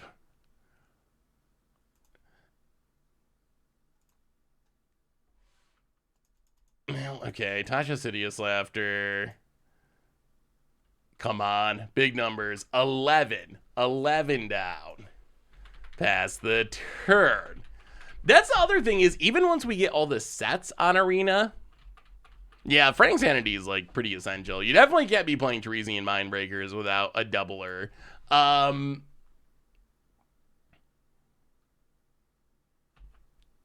So I think we're gonna need like at least one more extra set to fill in the gaps, because to really have full Pioneer, you're gonna need stuff like Fraying Sanity. You can't just not add a card like Fraying Sanity, which does see, like, it's not a staple by any stretch, but it is like a card that people have 5-0 to league with or whatever. Like, it's a thing that you can play and is relevant enough that you can't really, oh no.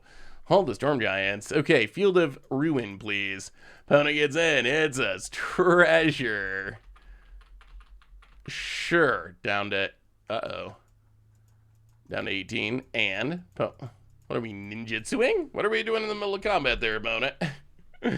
Okay, just a mistake. Opponent hits us to 18. And, yeah, like, some of that stuff, I don't know. Will it feel like full Pioneer even if we don't? Oh, no, another one.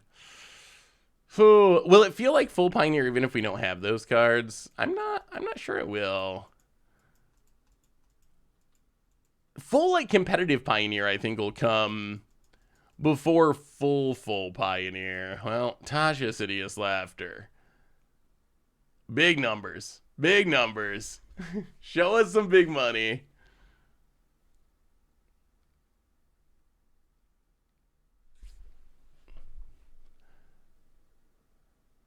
Oh, wow, 18. Okay, that was bigger money than I expected, honestly. Cacophony? Milia?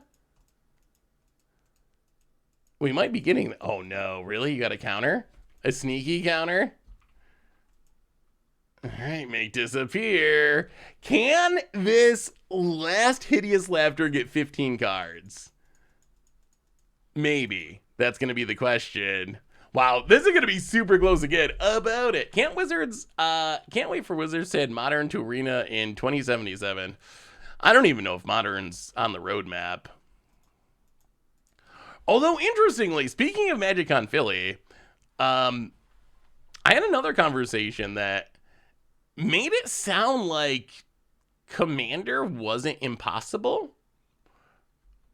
And now this is not to say that Commander is guaranteed to be coming to Arena or anything, but my impression, based on stuff that Chris Clay had said when Arena was like first launching, that it was essentially impossible for Commander to ever come to Arena. But after having some conversations with people at the last MagicCon, I'm not sure that that's actually true. There might be actually a possibility of that happening someday, which would be pretty interesting. All right, Todd. So a land would also be good, I guess. Another Fable. Okay. So land is the best. Opponent's got no cards in hand, so we know it's resolving. Land would get a mill 3 from... Oh, okay. Well, this also does it. That was a perfect time, I would say, to draw Jace. Jace. And... Oh, no. The World Spine Worm. Oh, this isn't going to be enough. I forgot about the world's... Not that we can do anything about it, but... Milieu. The World Spine Worm goes back to hand. And I'll play the... Well, maybe this is still good. We can chump block? Yeah, we should be good, right? We chump block the Hall of Storm Giants. They don't have a way to... Oh, they do have a way to discard it. But if they discard it... Wait, no, they die, right? They can't discard it. Are we good? I think we're good. 0 cards in deck. Opponent flips. We can chump the Hall of the Storm Giant. Yeah, but if you clone the Hall, it's going to be a non-creature again. You still got to pay to turn it on. So I think, because we know our opponent's got nothing in hand, I think we got there. I mean, we don't even need to Tasha. Our opponent's the 0 cards in the library. The problem was the World Spine Worm shuffling back in to give our opponent 1 card. About it. All the Storm Giants, sure. Our opponent, I wonder if they just try to, yeah, they're going to try. They're going to learn that it's, yeah, it goes back to land form. Wow, we did it. We did it. Okay, can we go out on top? Can we go out on top? About it goes a tracking, makes 1,000,000 treasures. As long as we don't forget to block. Yup. Treasure, treasure, treasure. Sure, sure, sure. We will block. Oh, and all we gotta do is pass the turn. Well, I mean, we've proved we can steal a game from this deck, at least. I don't think that copying Kiki would have let them win, though, right? They would have been tapped. You really gotta make all the Kikis on your opponent's end step, so then they untap. I mean, the deck has been able to get some wins. It hasn't been that good at stringing together multiple wins, but it has picked up some wins. Well, can we take down the PT winning deck?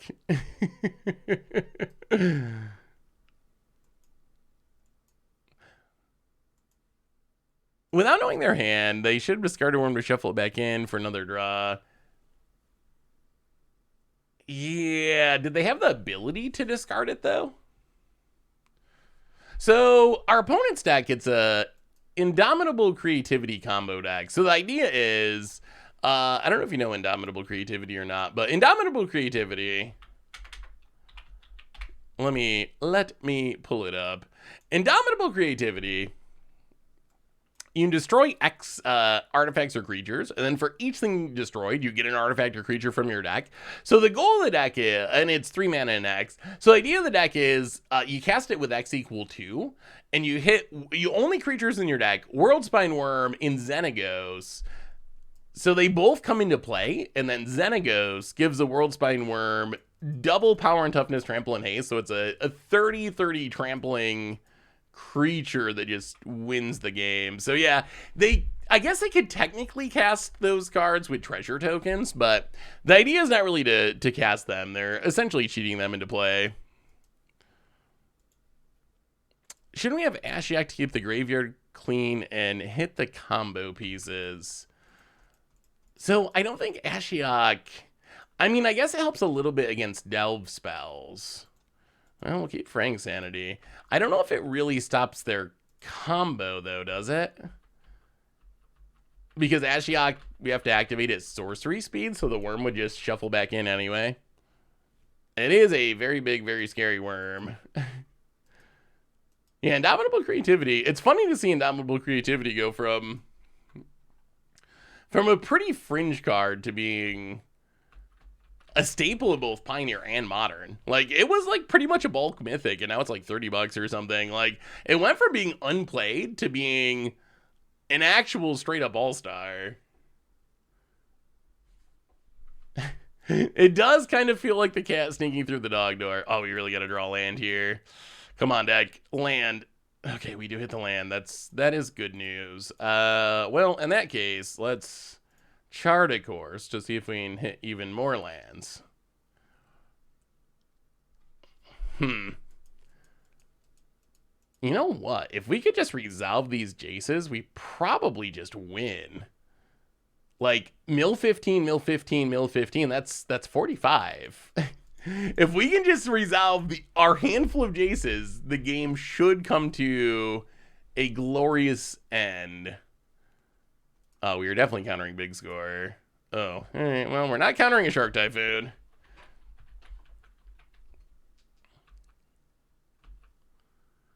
Ashak Mill plus Exile is one ability. So, oh, I see you hitting it. I see what you're saying with the Ashiok activation. Yeah, I was thinking you were meaning with our other mill spells, but you're right. If you do hit it with the Ashiok activation, it will exile it.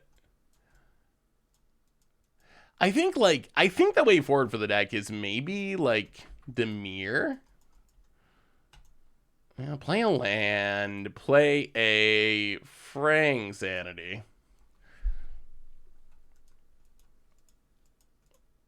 See if our opponent's gonna fight over this.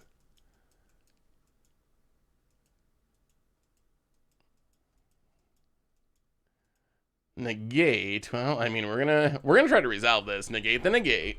We're all in on the Fraying Sanity. Oh, opponent. All right, so opponent has many counter spells. Yep. Well, no Fraying Sanity. We're tapped out. Pass the turn. All right, no whammies, no whammies. Opponent. Yeah, they're pretty far away from Indomitable creativity with this Pathway on Blue, that's for sure. They might have wanted it for counter spells, though. Hey, what's up, Paladin? How are you? How are you? Good to see you, good to see ya. Yeah, the Jace Tron. We do have 2 Jaces in the deck. It's almost Jace Tribal. But it passes. Well, let's try this again. Fraying Sanity, target you. I mean, our opponent's not hitting lands, so I guess that means they're probably drawing counters. If they're not drawing lands, I don't know what else they're drawing other than interaction. All right, we hit the Fraying Sanity. That's huge. That is a big one.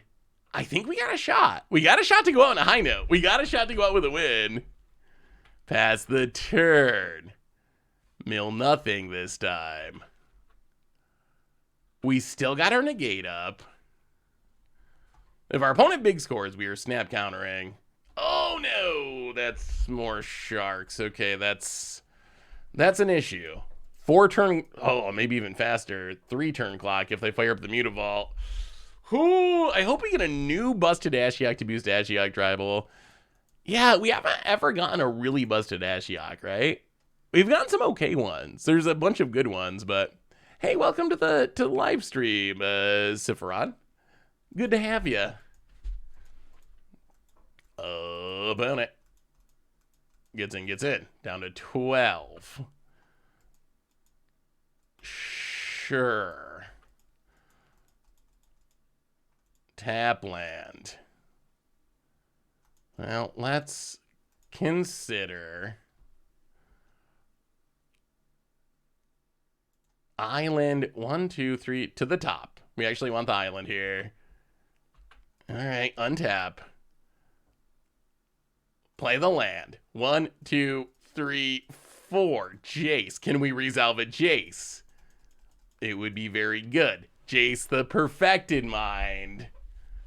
Come on, deck. Come on, deck. Oh, no.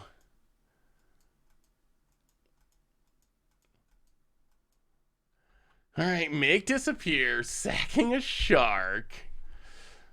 Opponent really doesn't want to get milled out. They really don't. Yeah, we can't pay for that. We can't pay for that. Well, opponent gets milled a little bit past the turn. Oh, I don't know if we can live long enough. Jace can mill 30 with a Fraying Sanity out, but our opponent's creeping up towards this Hall of the Storm Giants to one-shot us. And we just don't have any... we might have to, I guess, Field of Ruin it. That's another land. Opponent.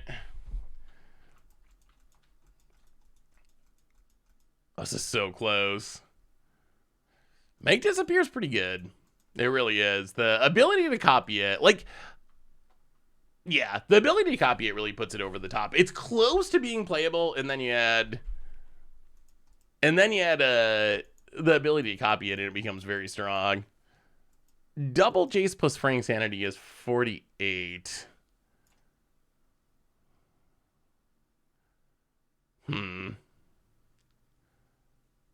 Do we negate this?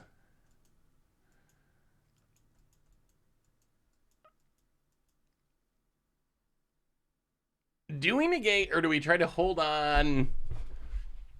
Yeah, I think we got to let it go. Sure, Fable the Mirror Breaker, that's fine. We also got to take into consideration that even once we empty our opponent's library, they're going to have the World Spine Worm, which is going to buy them one extra turn, and that one extra turn could be a big one. Can you play two Jaces?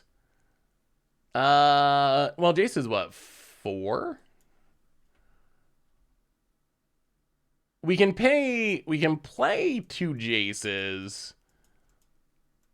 We can't pay full price for both Jaces. And we can't play 2 and leave up a counter spell. But at this point, we might have to just go for it and hope. Oh, we draw Spell Pierce. Oh, okay, so if we full price Jace and then complete a Jace, we mill 15 plus 9, which would actually be lethal with Fraying Sanity. Well, it's not lethal. The problem is the World Spine Worm. The World Spine Worm is the issue.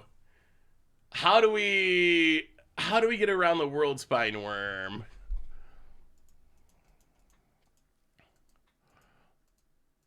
So 1, 2, 3, 4. Jace.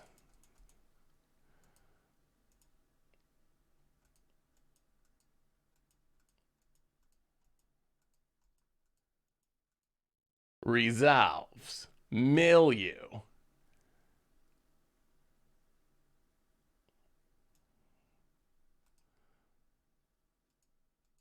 Oh, the World Spine Worm. Yeah, I guess we're hoping they sideboarded it out.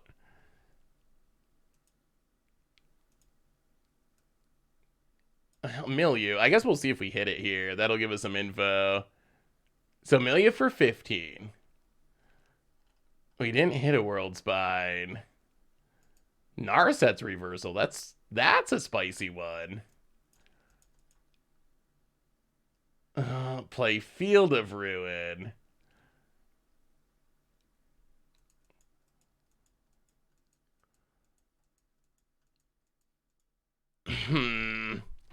So do we just... What do we do? So we can Field of Ruin to stay alive for a turn. But then we still have the World Spine Worm issue.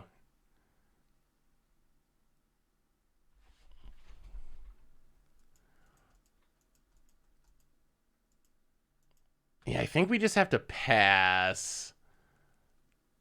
I think. Well, I think we survive this. Well, we should survive this way, I think. Opponent gets milled again. No World Spine Worm. So if they fire up the Hall of the Storm Giant, we can kill it. Opponent's down to 13 cards. What we really want, and I don't know if we're going to be able to do it, if we can mill our opponent's entire deck and then have a Rivulet left over to use... Yeah, I guess that doesn't work either. There's like no easy way around the World Spine Worm. Opponent, no discarding. Stormcarve Ghost. Tapping a lot of mana. Indomitable Creativity.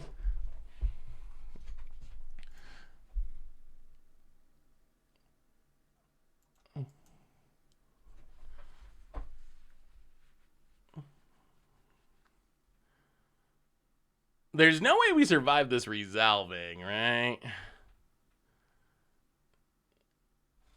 Well, I guess we Spell Pierce it?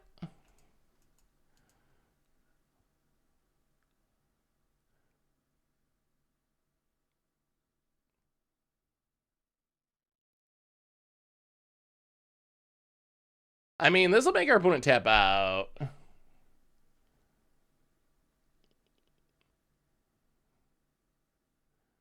Narset's Reversal targeting wow, okay. Well, negate the reversal? Well, we survived for now, but World Spineworm, the shuffle back in mode. Maybe they sideboarded it out. Maybe it's the one card in their hand. Opponent hits us. Makes a treasure. I mean, we can empty the rest of our opponent's deck, that's for sure. Opponent, down to 10. We untap. It's an island.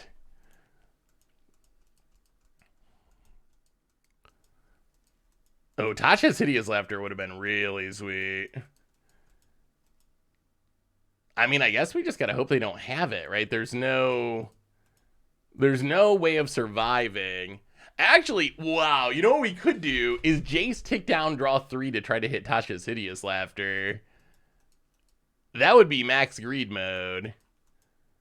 But maybe that's, like, is there any way we survive? Is there any way they don't have it in their deck? It must be in their deck, right?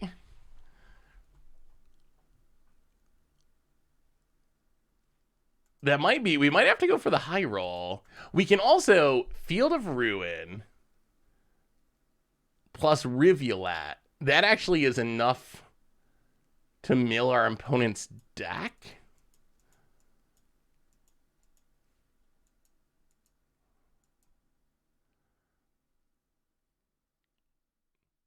You can still sack. If they had in hand, they would have discarded it. You would think so. We did play against someone on this deck earlier that sideboarded out for Hullbreak Horrors. I mean, we haven't seen Xenagos either. We haven't seen any finishers. Like, no finishers. But they definitely have someone they wouldn't be casting Creativity.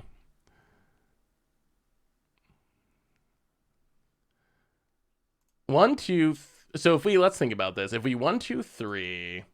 If we Jace completed mode, we can draw 3 cards, try to hit Tasha's Hideous Laughter. If that doesn't work, 1, 2, Field of Ruin, blow up something. 1, 2, Ipnu Rivulet, mill the rest of your deck. Yeah, that's probably the best we can do. Because we're dead on board no matter what. There's no... Yeah, if we whiff, we still can Rivulet. So I think this is our best plan. We go to 2. We cast a Jace. 4 Phyrexian mana. Jace. Mills. We get to draw. Tasha's Hideous Laughter, please. No hit. Oh boy. No Hideous Laughter, but we did hit a Consider. Well, consider to dig for Hideous Laughter. Managing Cacophony is not Tasha's Hideous Laughter. So Graveyard. Oh my god, consider to dig for Tasha's Hideous Laughter. Come on, deck. We're trying so hard. Island to the graveyard. Tasha's Hideous Laughter? No. Alright, well, play the land. Rivulet. We did what we could. We tried our best. Do you have the worm in your deck? Yes. At the bottom. Wow. Yeah, the shuffle back in mode is going to save our opponent here.